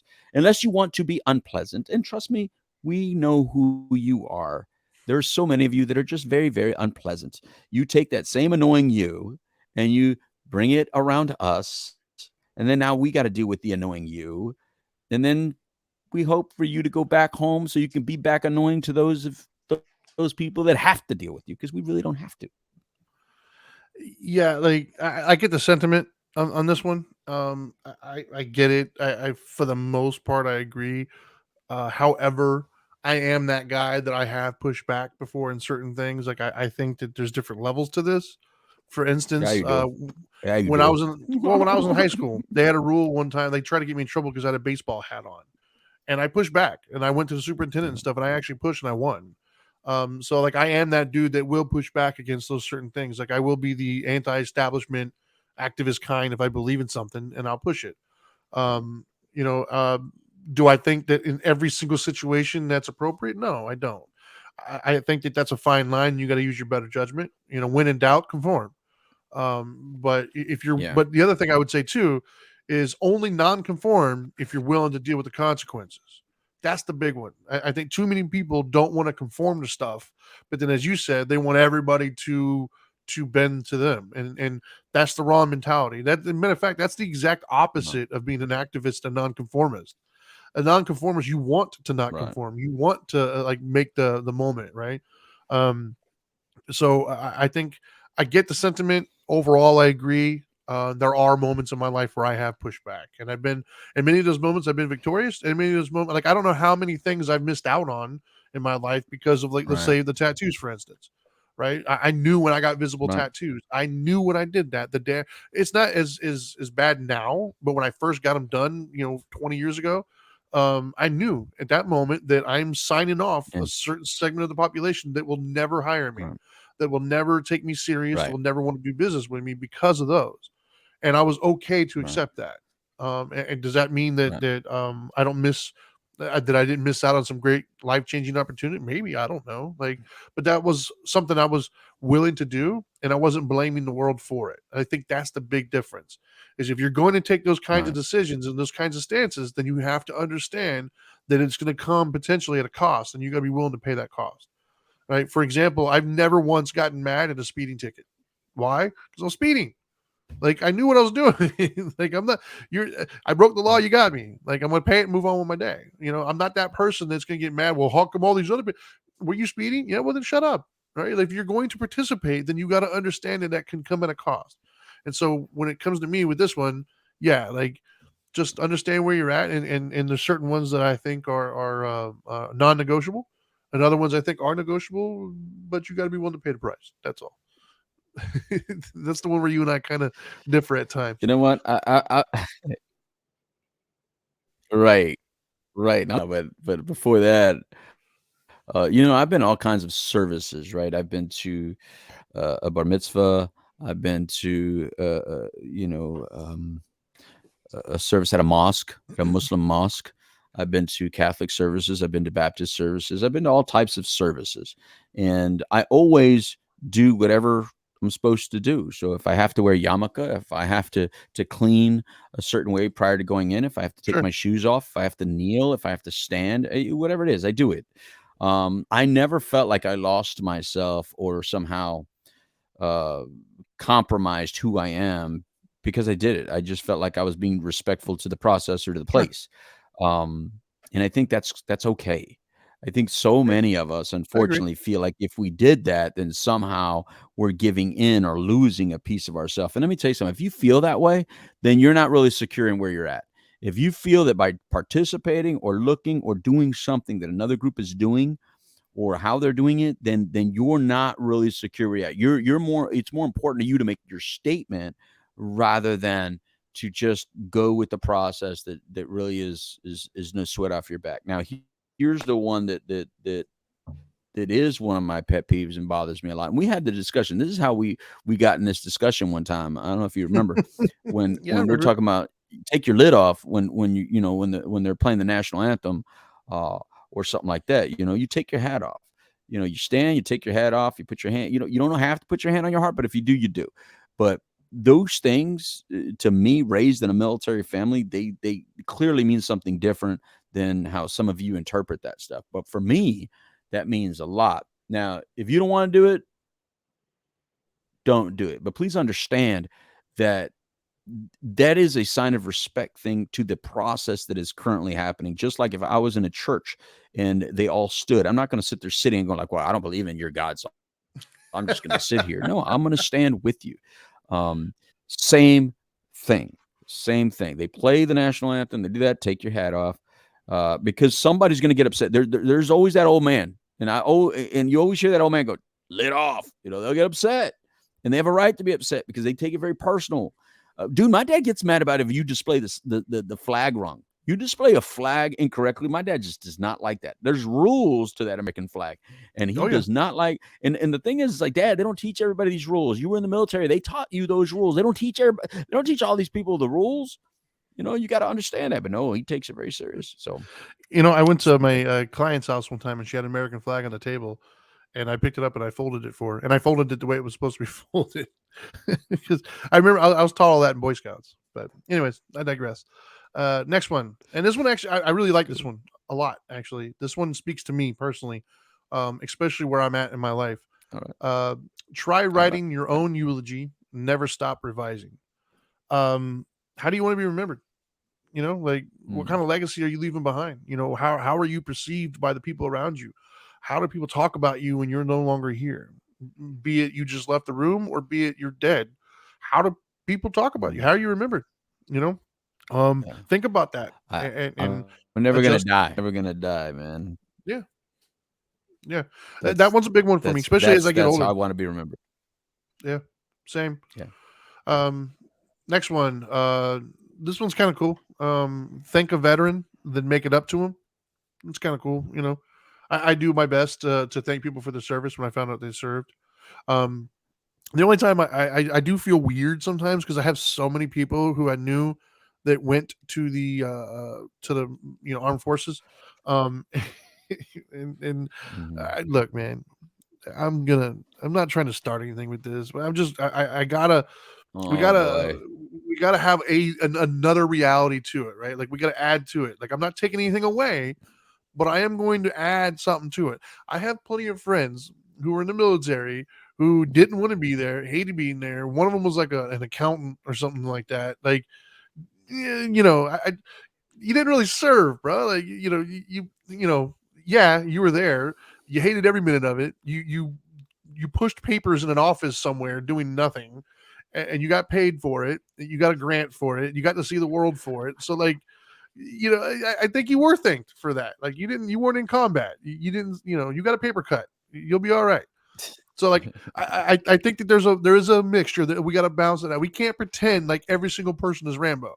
We All can't pretend like every single person who went to the military loved it, right. wanted to be there, is fighting for. No, some of them just they wanted the $10,000 signing bonus. Some of them didn't have any money choices, and they went in to go and they served food to people.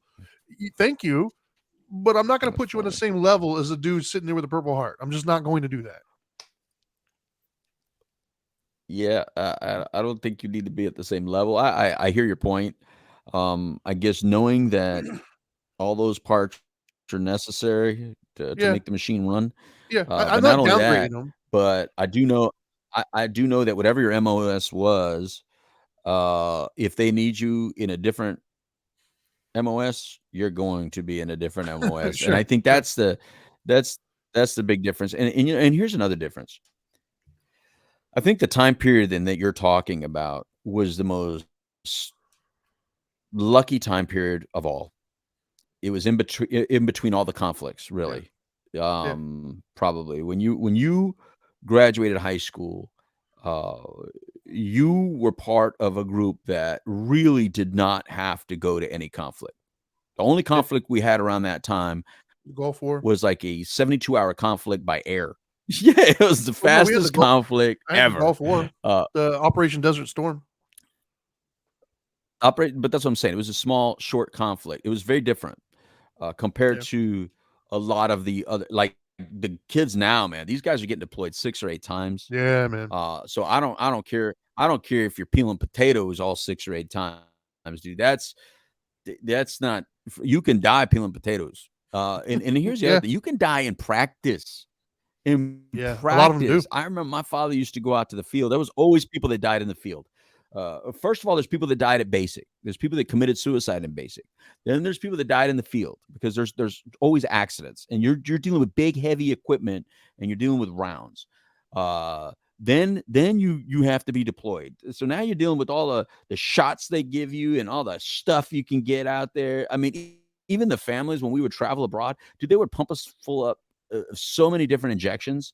Who knows what they injected me with, man? Agent Because they Orange. just fill you. Yeah, they just fill you full of stuff, and Yeah. then you come back, and then like the people that do get deployed, and some of you didn't see combat, but you could have. And so you knew that risk was there. You just got lucky and fortunate that you didn't. So for all of you that ever served and did not get deployed, man, that's so awesome that you were able to do that. Lucky you, and good thing that you were able to get it. But there was no guarantee in that.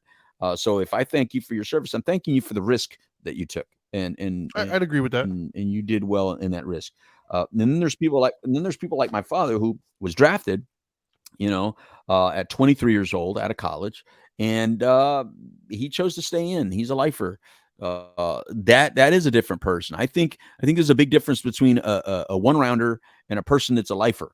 The people like my Right. father who chose to stay in to retire as a command sergeant major. That's a whole different breed of individual of service, man. So I'm Yep. not trying to say that all of you will get the same respect as I look at my father and his type of service because he dedicated his entire life to that.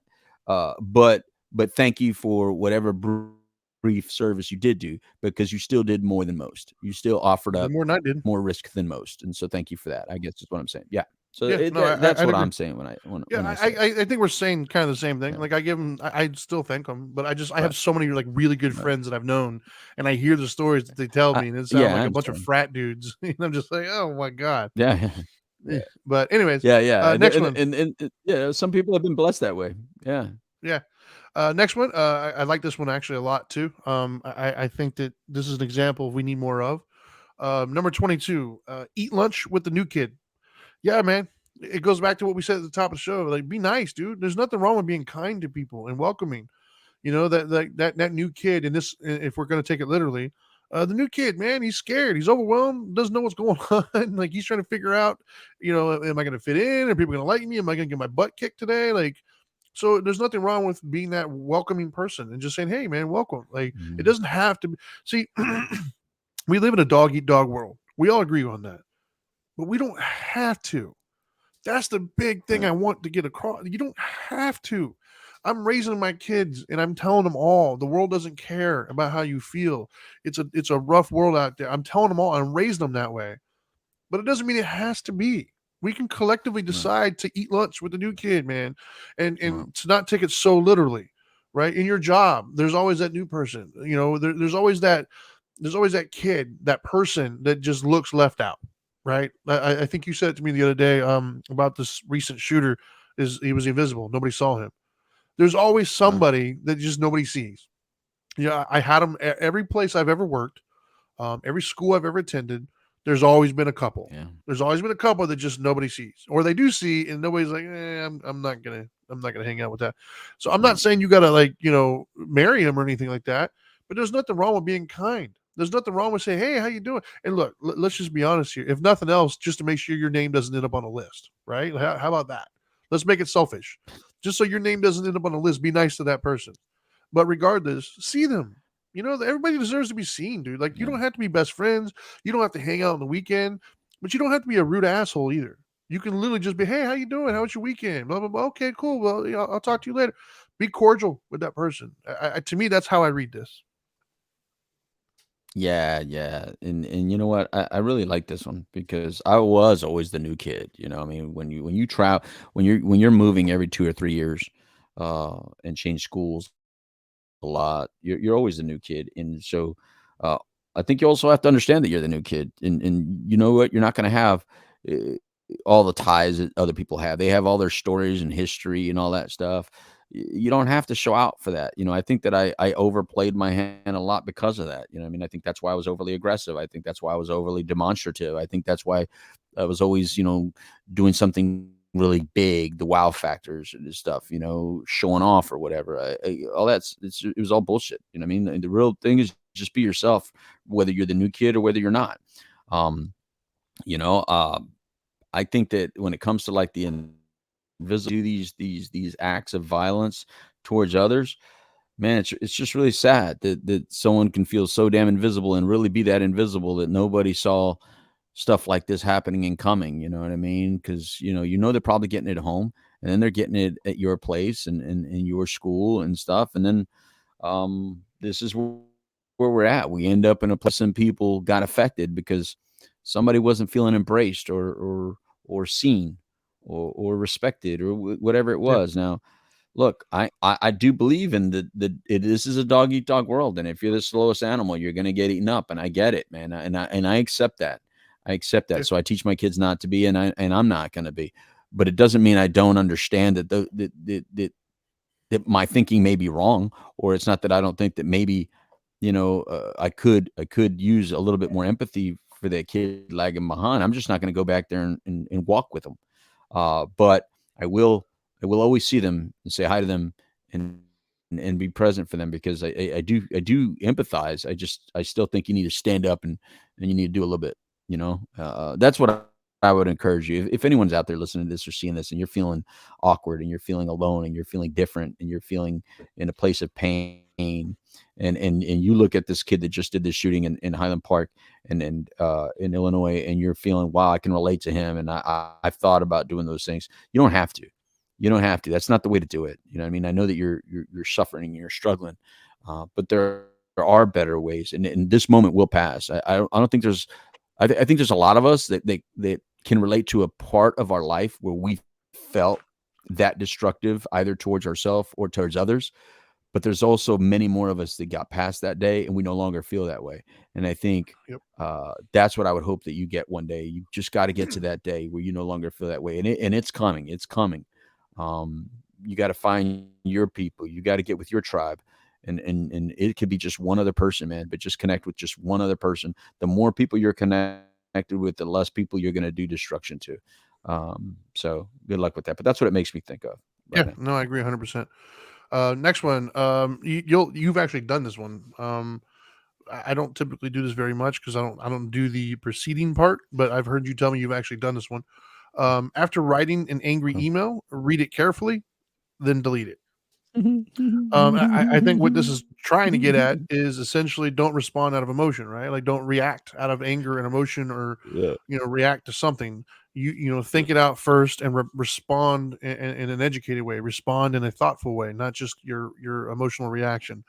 When it comes to emails Yeah. specifically, I don't really have a bad habit of that. I typically read them out multiple times before I send them.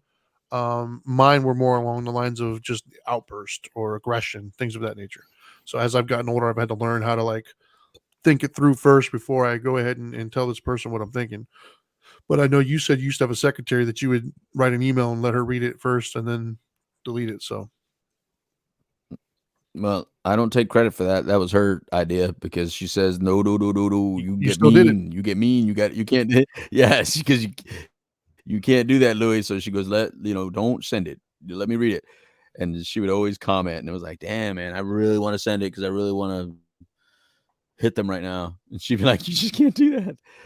And so thank you to Diana for teaching me that. Diana Reyes taught me that, and thank you for that because I use it even to this day in text messages. I'll sometimes type out a text message where I'm, punching somebody in the face, and then I have to delete the whole dang thing because, I rethink it, go do something, then come back to it. Um, but Yeah, it's Sure. a good lesson to learn, man. Don't Yeah. sometimes your emotion is your emotion. It doesn't need to be shared. It needs to be understood. It needs to be processed. It does not need to be shared. Emotion Yeah. just needs to be respected. I agree. Next one. So this one, I don't. I agree with this one only because I have the mom that I have. I'm not sure if this is universal with all moms. I know most of the moms I know it kind of fits, but I don't know. I'll see what your thoughts are. And if you're listening to this, and if you had a Okay. mom that was the same or different, feel free to comment and let us know. Ask your mom to play. She won't let you win. My mom would never let me win anything. My mom would absolutely make me earn every victory. Even my own kids now, when she plays Uno or Connect Four or whatever, she's trying to win. She will not let them win, and so I did not have a mother that let me win. I'm trying to think right now. My gut instinct tells me my wife would most likely let my kids win, but then I think about it and I think maybe she wouldn't. I don't know. Like I don't know. Are all moms? No, Because I want to no. feel that there's like these sweet moms out there that just wouldn't let. I don't know, but I don't know any of them personally. But I'm sure they're out there. What are your thoughts? I think my mother is a cheater. She's a proud cheater. She comes from a long line of cheaters. There's no freaking way. I mean, my mom will cheat at games. So don't turn your back. She's proud about that. And as far as my wife competitive, where I see my wife's competitive, she really wants to beat me because she says I win at everything. So she really hates that I win at everything.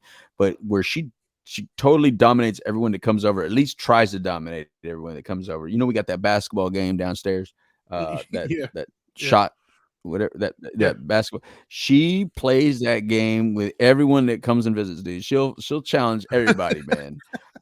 She just you can see Duly Dana's noted. competitive nature comes out, and she's like, I'm gonna get you, I'll beat you. Especially if she's been enjoying herself a little bit, more so, bro. She loves That's it, funny. man. And I love seeing that in her. I love seeing that competitiveness come out in her, to be honest with you. But yeah, I love beating Dana. I like how frustrated she gets Sure. when I beat her. I think it's funny. And I don't mean All beat right. her Next, like in beat her. I mean like of course. games beat her. Let me Next one, clarify. number 25. We're almost to the end here, by the way. Number 25 is Okay. manners maketh the man. Yeah, I kind of agree with that. Like, your manners, like, where were Yeah. you raised? Like, Yeah. to me, your manners signify your intent. They signify kind of who you're trying to present yourself as, Yeah. and it's telling me what category to put you in. And so if you're not trying to be put in a bad category, then you need to come at me in a way that tells me that. So if you're coming at me and you don't have any manners, you're rude, you're disrespectful, then that's kind of where I'm going to put you. I'm going to put you in that place. I am going to judge you because we all do. Every human being on earth is only here because we've learned how to judge things, both good and bad. So I'm going to judge your character based upon the manners that you give me. Now, I'm going to leave a little bit of room in the fact that you might be just having a bad day. I'm going to allow for that to be there. Having said that, even if you're having a bad day, if you're taking it out on me, that also says something about you and your manners. So, yeah, I agree. The manners make it the man. What do you think? Yes, sir. No, sir. Yes, ma'am. No, ma'am. Please and thank you. Those whenever someone, I don't care what age, whether they're young or old, and they still say yes, ma'am, yes, sir, stuff like that. It's to me, it just makes me feel really good about who they are. It just instantly gives me a judgment upon them. It like forces me to judge them in a good way. And so I think that's a really good thing in a time where we can accidentally judge everybody incorrectly, right, based on other factors. Sure. That little simple act of kindness and respect, yes sir, no sir, yes ma'am, no ma'am, please and thank you, it goes a long way to just making someone else smile that day. So please consider it. It doesn't hurt you. And I don't care how old you are. It's not just for kids. I hate when people just think it's for kids. I think we need to mimic that behavior. We need to do Yeah, that behavior. I say yes sir, I no agree. sir, yes ma'am, no ma'am to this day. And my kids did not pick that up. I didn't force it upon them. Um, I can't say I regret that I did, but if I had to say, do I wish I would have? I wish I would have pushed that a little bit more, There's a way to get that because same I like it mentality when it's done to also. me. Like you can still be I'm sure, genuine but I and, don't. and give off the But same vibe. I'm sure. I just don't want to diminish it by saying that I'd rather them at least say it. I guess is what I'm saying. Sure. No, I agree. You know what I mean? I don't want to Yeah. minimize the fact that by saying it, you don't have to put a lot of practice into it. It's just Right. natural. Yes or no, sir. Yeah. Yes, ma'am. No, ma'am. Please and thank you. All right. Next one, number 26. I like this one. Give credit, take the blame. I gotta say, I feel. I mean, I could be wrong in my interpretation, but I feel like I've been pretty good at this one my whole life. I've never been one to have my ego try to fight others to try to be like the big, the alpha in the room kind of a thing. I think, and the only reason why I've been good at that is because I've been fortunate enough in my life that the influential people that I've been around have all been that kind of person. So they showed me from early on it's okay to be good at something and acknowledge that somebody else is good at something. So I never had to have that competitive slash jealous vibe kind of a thing. I've always just Mm, felt yeah. confident, and I've been around other people who are also confident. So we've never felt the need to compete. Like it's never been only one at the top. It's always been like we're all at the top. Like like you're good at what you do. I'm good at what I do. Right. So for me, I feel like I've been blessed with the right people that I've always been able to give credit and take blame. I've always been able to say, yeah, I screwed that one up. So I'm thankful that I've been able to do that, and I've been surrounded by people who have done that. And I'm trying to do my best to Yeah. facilitate that in my own children. Is like when my kids will do something, I'm always Hmm. trying to remind them like what they did to contribute to it. Like, give credit, take blame, man. Like if you're good, people are just gonna know you're good. Like to Yeah. me, Michael Jordan's the best. I've never heard him say the words "I'm the best." Hmm. Never heard him say it, but everybody knows he is. And I can point out tons of videos of him saying how great Larry Bird was, and how great Magic Johnson was, and how great Kobe was. So like he's given credit, and I never once heard him tell me how good he is. Um, so to me, I think that's indicative of if you're good, you're just good. You don't have to tell people you're good. But you should take the blame. You should humble yourself enough to see the mistakes or what you've done to contribute to a situation. And so yeah, I think that's a good rule of thumb. Yeah. The I is a pet peeve of mine, so I like the we word a lot better. We as a Yeah, group, we as a unit, we as a team. I'm a big team player. I believe in that. You know what I mean? We all have our role, we all have a part, and we just got to play it. You know what I mean?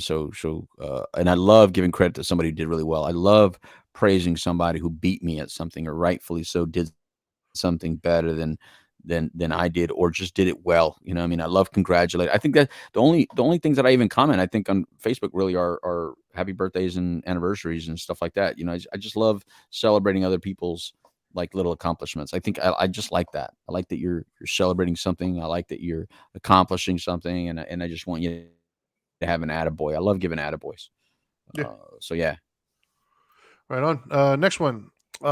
Stand up to bullies and protect those bullied. Yeah, I kind of I agree with this one. Yeah. I mean, obviously, there's 100%. caveats to it. There's obviously circumstances or whatever, but as a general rule, I agree with this Mhm. 100%. I don't like bullies. I don't Yeah. like seeing people pick on people smaller than them. And if I'm in a position That's to right. do so, I will step in and be like, hey, let's level the playing field here a little bit. That's not to say that I haven't been in situations in my life where I've been the bullier. I have been when I was littler, I was younger. I was definitely a bully as a kid. As I've Hmm. in my adolescent and early, adulthood, I was aggressive, and I think for many people, they perceive that as bullying. I didn't feel personally that it was bullying. I just think I was an aggressive person that I didn't yet know how to manage that, and so that aggression came out as bullying. But it was really just me being passionate about things. Even to this day, there's many times where people will think I'm upset, and I'm just passionate. I'm just getting I'm getting hyped up. I'm not trying to be aggressive or bullying. It's just in my nature. Um, so no, I agree. Rule of thumb, yes. Stand up to bullies and protect those bullied. Dude, I still do that. To this point. I mean, when I see somebody preying upon somebody that I think is clearly at a disadvantage, I still may say something. And just like, they just need to back off. I don't think it's cool. Some of you like to exert your, whether it's your financial strength or your physical strength or whatever strength you're exerting upon somebody else for nothing. It's just bothersome.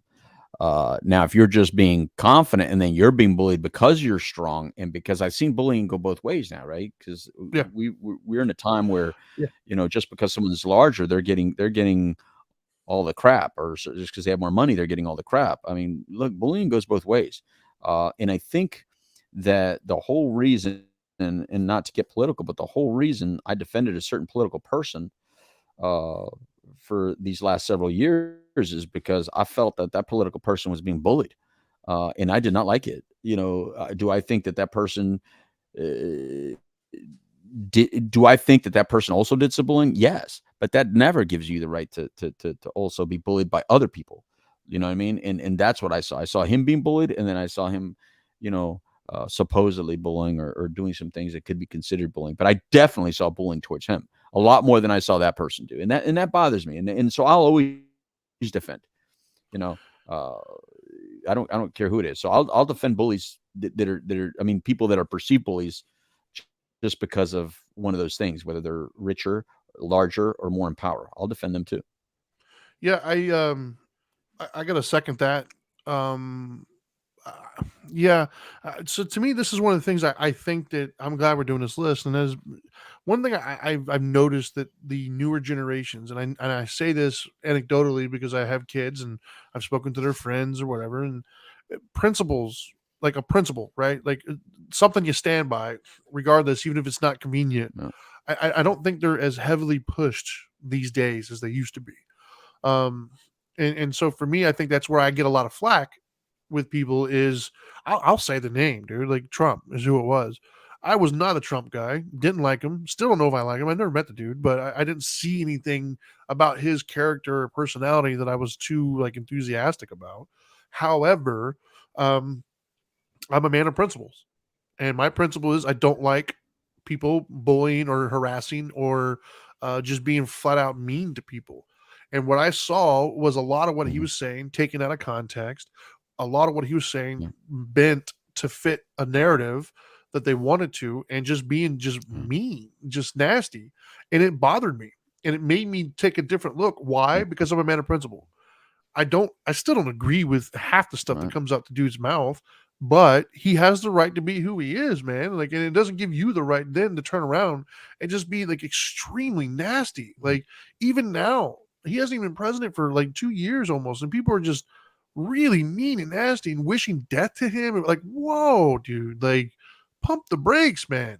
And what sucks Yeah. is people in my life that I've known for years have looked at me and made comments to me about that in a really messed up kind of way. It made me like, really? Like, it's the principle. Like, you can't get outside of your own anger right now to see the bigger picture. Like, what you're doing is not okay. Yeah. Like, I know you feel justified, but it doesn't give you the right to just do that. Like, I don't care who you are, you shouldn't do those things, period. And I agree. Yes, he's been a bully as well, and I don't like it when he did it. But yeah, so I agree with the Right. stand up to bullies and protect those bullied, no matter who they are, because I think you that's a big one. Like right now, Hmm. Elon Musk is being bullied by a lot of people, and the biggest crime he's ever done is overcome a mental deficit or a mental disorder, make the most money in the world, and put mankind back on the moon and help change the green energy on the planet. That's all he's done, and yet he's like hated for reasons I'll never know. So yes, it does go Hmm. both ways, and I don't think people realize that enough. All right, so next one. You know what? I made fun of this one when I was a kid, but as I've gotten older, I see the power in it. So my stance has evolved over the years. Number 28. Write down your dreams. I'm a big proponent of this, man. I Hmm. thought this was really stupid and silly when I was younger. They used to. I remember one of my school projects one time. I had to do a vision board, and I thought it was the dumbest thing I've ever done. I was like, "This is so stupid." I had to cut out like pictures and put. I thought it was dumb and ridiculous, and I did it just to get the grade. However, as I got older and I started reading more into the brain and psychology and how we all work and how we function, I started to realize, like, you know what, there's something to this. Like, when you actually write something down, it's real now. It's not just a thought. Like, you put an energy, it exists in the world. Somebody else can come and touch it and look at it Mhm. and read it. Like, it has a certain amount of power to it. And then subconsciously, you're also, if you made a list, for instance, you're subconsciously kind of obligated to that list now. There's going to be a little part in your brain that always wants to address it and touch it. Like, so yeah, I think writing down your dreams is actually a really good thing. And I think it's not just some stupid, like, hippie type thing to do. I think there's legit power in that. Yeah, and I think, some people do it, subconsciously, you know what I mean? Like, you'll have like, when you're a kid, you'll have posters or you'll have things in your room a Yeah, certain way, but maybe you didn't ever think that you were gonna attain that, but you kinda wanted what came with that. So, like, let's say you had like I had, some rock posters up, and I had, a lot of drug paraphernalia kinda stuff up. I had to get high with it, my little help from my friends and stuff, the stupid stuff as well. But the stuff that I really, I did like what came with the rockstar stuff, you know what I mean? It's like, the right. freedom that Who that didn't? represented. It was, so really what I was looking for was freedom. I was looking for the chance to say what you gotta say, I wanted to be heard. So those are the things that I aspire to. So I think that even as kids, you have vision boards, but you don't know it's a vision board. Yeah, You haven't had that kooky therapist kind of explain it in that way. And once they explained it, you're like, oh, that's dorky. No, I don't want to do it. But it doesn't make it less uh, useful. It's still useful. So put things around you that do kind of push what you want out of your life. That's still important to this day. Write it down. Again, yeah, if you don't write it down, even you know that it's not gonna happen. You're not you don't believe in it. That's why you're not writing it down. Because if you wrote it down, then you know you'd have to do it. Or yeah. or then you actually said you were gonna do it, and then you could not stand the failure of not accomplishing it. Make it realistic, but write it down, and do your own vision board however you want to. I like it. Right on. I got Yeah, a whiteboard, up here, right here next to me. I yeah. always I've keep got those a. things I up. do it with my notes, and I've got like literally hundreds of them. So, all right, next one. We only got Oh, like dude, three, yeah, I three or got four more. thousands of notes on my phone. Yeah. Okay. We got like 3 or 4 more. Next one. Always protect, number 29, always protect your siblings, and then put in parentheses, and teammates. I'm gonna just simplify that. Right on. Always protect your people, right? Whoever your people are. Like, not all of us have siblings, Yep. not all of us are on a team.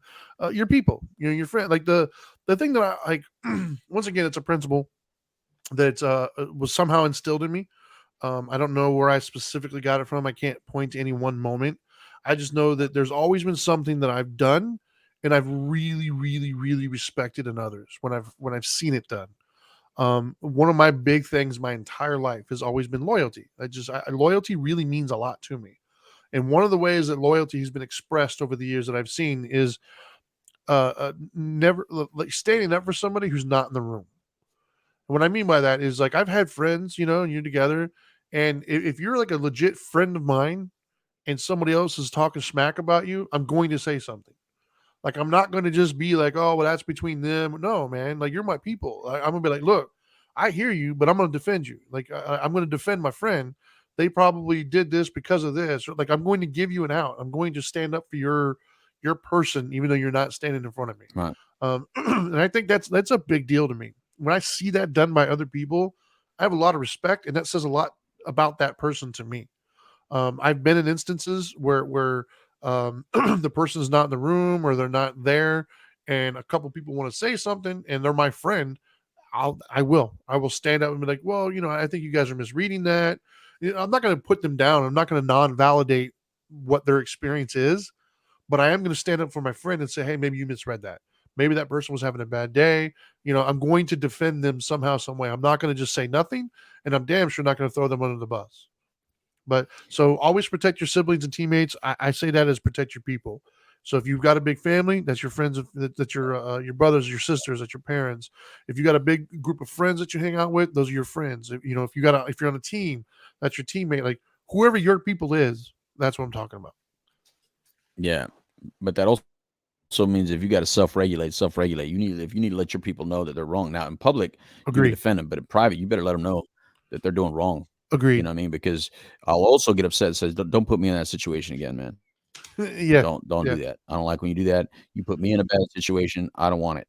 So that's the other thing about that. And just remember, uh, I may not be your people in one circle, but then go another outer ring, and now I am your people. So you're the one that draws those lines and rings. Just remember that you draw the rings. You keep on going wider. I'm part of your people. And trust me, if there's aliens coming down from the sky, now all of a sudden I'm your people, right? So Yeah. it just depends on how you choose to define it today. Don't define it so small where I'm always on the opposite side of you. I don't want to always be on the opposite side of you. Sometimes I need to be included, and so sometimes you need to look at that. So I think those are the kind of things that we all need to respect. That everyone on Earth can be our people as well. Yeah. So, and the reason I'm saying that is because right now we are in some silos, and we're like, sometimes when I hear people, that means like you're the same color as me, you're the same culture as me. That's not always the case, though, is what I'm saying. No, Sometimes you need I to. would agree. There's a greater good here Well, we're all at connected. play. You know what I mean? But when it Yeah, comes we're all connected. right, right. But when it comes down to that real tight circle, like my brother, my children, my wife. Oh yeah, they can do Of no course. wrong to you. Now, privately, I'm gonna tell them. I'm gonna tell them. Yeah, of course. Oh, I've had that situation. There's been times where my wife, with her own family, they've gotten into situations that I've absolutely like stuck up for her. But when we got home, and she's like, "I was right, right?" I was like, "Not really. I mean, you were kind of wrong on that one." But at the moment, no, man, that's my wife, dude. Like, I'm gonna stand up. But yeah, when we got home, I let her know, like, yeah, you probably should have handled that one a little bit differently. All right, we only Yeah. got three more. The next one is number 30. I like this one. This one. I really struggled with this one when I was younger, man. I was younger and arrogant as Yeah. hell, man. I really struggled with this one. Be confident Okay. and humble at the same time. Yeah, when I was younger, man, I was like 18, 19. I graduated with a 4.0. I was making 60 grand plus a year. I bought a house at 20. Like, you couldn't tell me anything. Like, nope, I know it all. And my humorous definitely got the better part of me. I had to learn the hard way. Like, definitely life did what life does, and it humbled me. And I guess I'm grateful that it did it at such an early age. So I was able to, from that Yeah. point moving forward, I always like what was it Mike Tyson always says? Everybody's got a plan until you get hit in the face. Um, Hmm. I learned early on, man, in my life, not so fast. Like I've been humbled very, very heavily by life many a time. And so I am always in Yeah. the back of my mind realizing, hopefully, maybe not. We'll see. And so I try to tell my kids that and other people that. Like right now, I got a 17-year-old daughter who swears that she knows everything, and I keep trying, because I'm fully aware of what life can do. I keep trying to tell her, like, man, like, you better humble yourself before life does, because you will get humbled. It's just a matter of it's going to hurt or if it's going to just be a little nudge. But I promise you, humility's coming. Yeah. And so I love this. Be confident and Yeah. humble at the same time, because there's nothing wrong with being confident in who you are and what you bring to the table, and how you conduct yourself. But you can never get too big for your britches, man. Like you got to have that little part in your head that says, you still bleed like the rest of us. You still put your pant legs on one at a time. So Yeah. That's a maturity thing, and I think that yeah, most of us go through a moment of that. You know, what I mean, learning that line yeah, of what is real confidence. What is fake confidence, and what is humility, and what is yeah, you know, uh, not accepting appreciation for what you've done, not being able to take positive feedback, because you got to be able to take positive feedback, and it's hard to learn how to do that as well. Positive self-esteem allows you to take positive feedback, and then low self-esteem makes you have to tell everybody how great you did. So it comes with maturity, and it comes with good mental health. So hopefully you keep around good mentors and good people around you, so that you're able to do it right. I've had good moments of this in my life. I've had bad moments of this in my life, but luckily, I feel it right now. I'm in a really good place. I think age has done a really good thing. yeah, But it just depends on how you age. Some people age poorly, and they get worse with age. In this particular type of statement, I think I've done a lot better with age. It's just I know who I am. I know what I could do, what I can't do. Um, I know I'm really good at a lot of things, but I know I suck at so many others. And I just think it's funny, and you got to laugh at it. You got to be okay with sure. it. Right on. Next one. Um, yeah, as a parent, this one hits a little different as a parent. Number 31. Call and visit your parents often. They miss you. Um, yeah, Yes.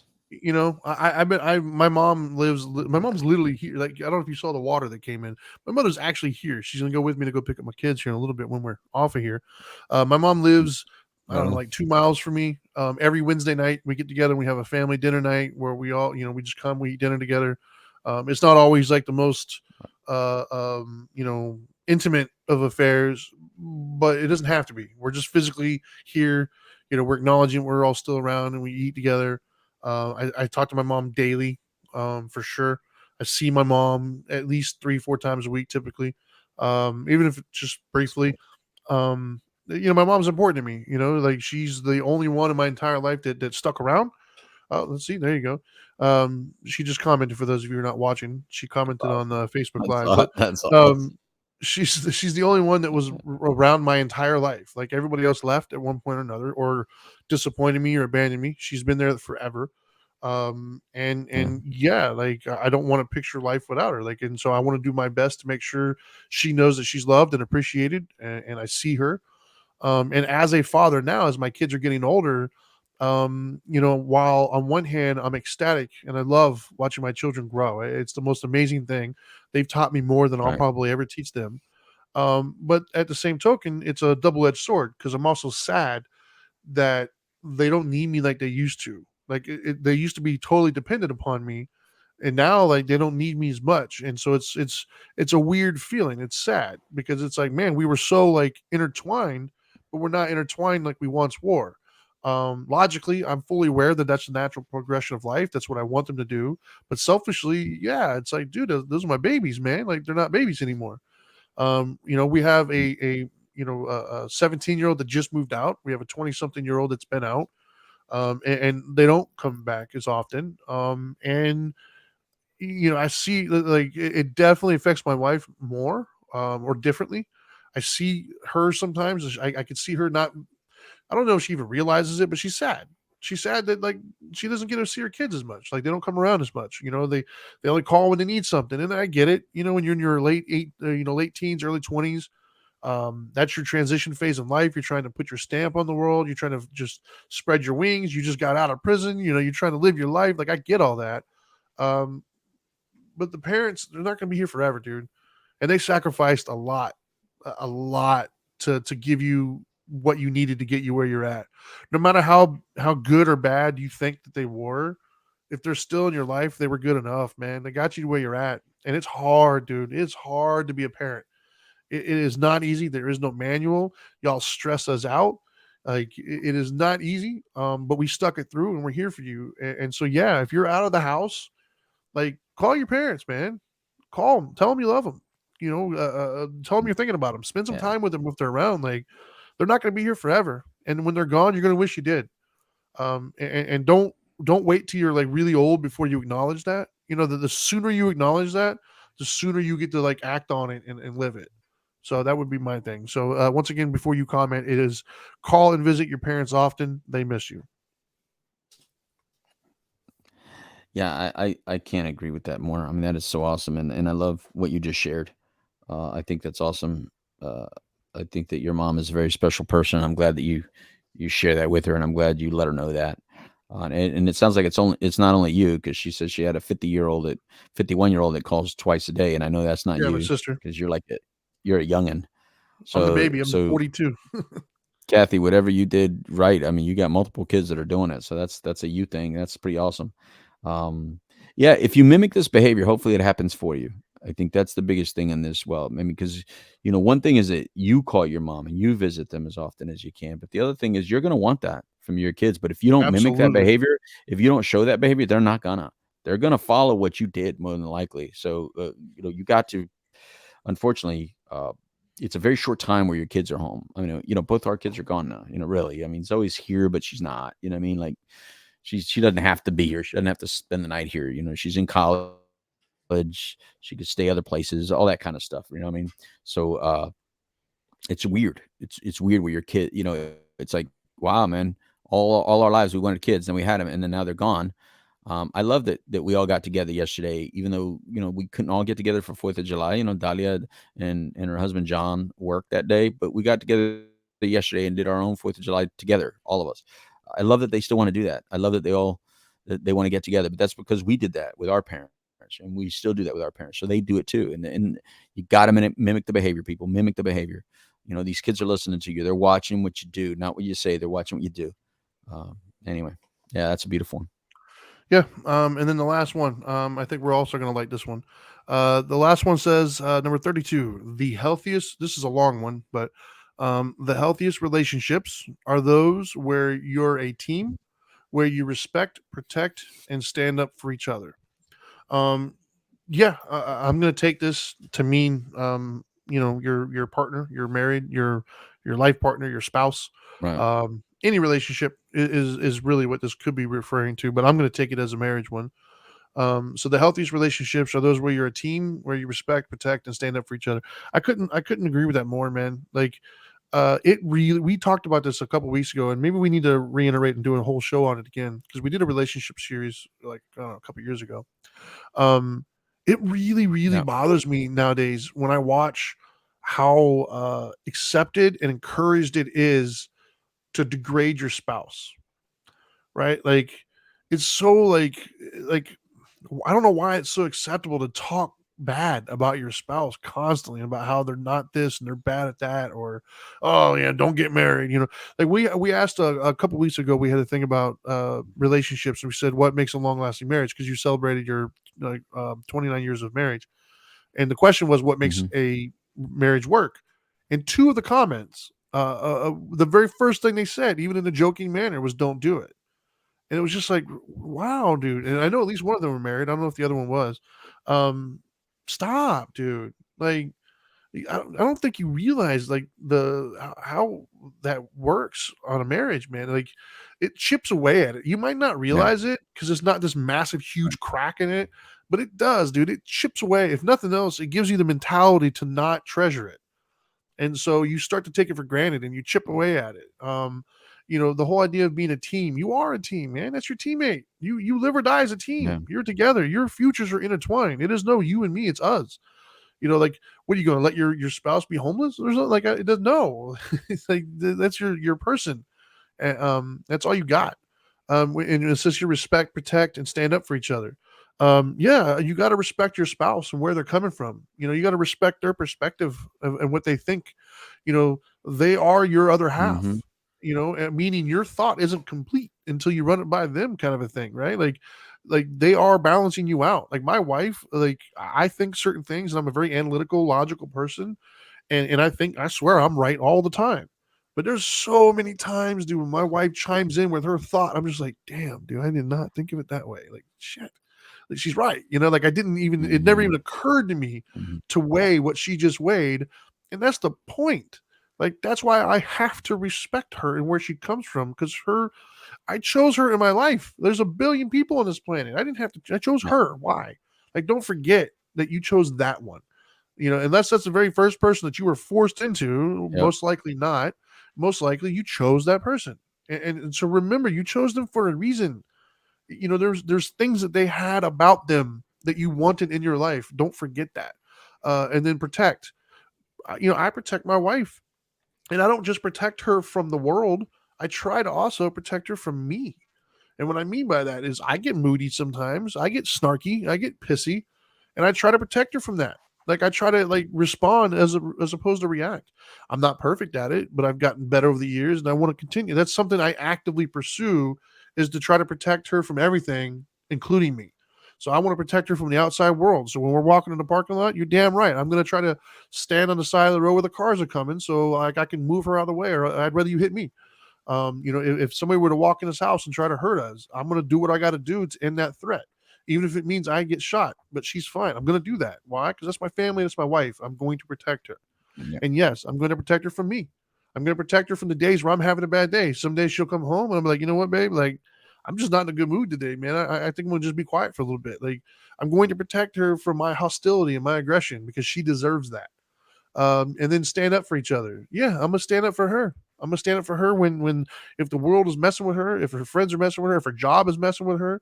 Even if she's messing with her, sometimes I have to step in and protect her from her.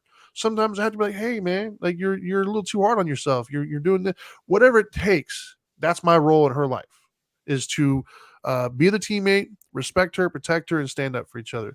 I don't think that is valued enough these days. I think we take each other for granted way too much. I think it's way too accepted and encouraged to trash each other and put down relationships. Like, and yet we're all wanting it. So it's like, stop, dude. Like, just be honest. You want it and you want it to work. So let's make it work. Go ahead, man. This is our last one, by the way. This is number 32.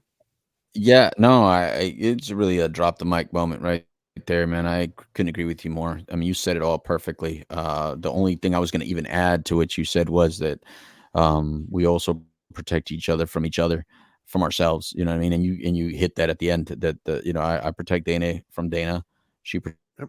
protects me from me. Because we can be hard on ourselves, and sometimes we don't take care of ourselves, whether it be our health or otherwise. And we look out for each other. Look, if you're going to choose a partner in this life, that's it. Just be the partner. Um, a partner is not something that those books that you read, that's what it is, or the movies that you watch, that's what it is, or that song that you hear, that's what it is. No, a partnership is exactly what you have, regardless of all that other shit, regardless if it matches or sounds or feels like all that other stuff you've ever experienced in life. No, a partnership is exactly what you have. Be the partner to your partner. And that means you got to be open, and you got to be honest, and you got to take your lumps, and you got to be wrong. You got to be willing to be wrong. And then if you're right, just be right. You don't need to throw that at them either. Just, okay. They know it. Um, but most importantly, you got to take care of yourself so that you're healthy for them. And that's why we help each other. You know what I mean? Help. I don't want Dana to be ill. If Dana's not well, then she's not going to be any good to herself, and definitely not going to be good to me and the kids. So I want her to be well. And sometimes I make her unwell. Sometimes she makes herself unwell. Sometimes the kids make her unwell. Sometimes, what she saw on TV makes her unwell, whatever it is. And there's a lot of that going on right now, guys and girls. There's a lot of stuff out there that's making our people unwell. Let them vent, let them talk. I second the venting part, because I really wish Dana had some girlfriends that she could talk to about some stuff, because I'm really not that person, right? What I mean? I'm not as interested in all the little minutia conversation, right? And then she goes, well, if Trinity would bring it up, you could talk to him about it. I go, well, yeah, it's different. We talk different, uh, maybe sometimes I'd rather have this conversation with Trinity than you, but and those are the funny things that I think that we all go through in relationships, is that we're not always the perfect person to tell everything to. You need other people too. Don't put all the weight on your partner. Yeah. That's a little much. I like when Dana talks to our niece Danielle. I like when she talks to Dahlia or Zoe. I like when she talks to her mom. That takes some of the pressure off of me. And you know what? I'm not a big sharer like that. So I don't need that. Me, I just like the quiet time, and I like my headspace, and then I have my, my little things. We just do things differently. But I don't know. It's all good. These were good things, Trinity. It was a good surprise that you brought these things up. It ran the show, and it ran it long, but it ran it for how it needed to go. So Yeah. good job. And I think there's another one floating around that's the women rules. So if I can find that one, maybe we'll cover that one as well, because it's from a woman's perspective, and we'll have to obviously have a How, guest on that how, one. how, Trinity, how do you define woman? An adult human female. It's pretty basic, man. Science is on my side on that one.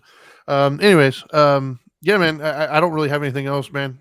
Like I said, with all the stuff that's happening right now in the world, I want to have a discussion, man. Let's just talk.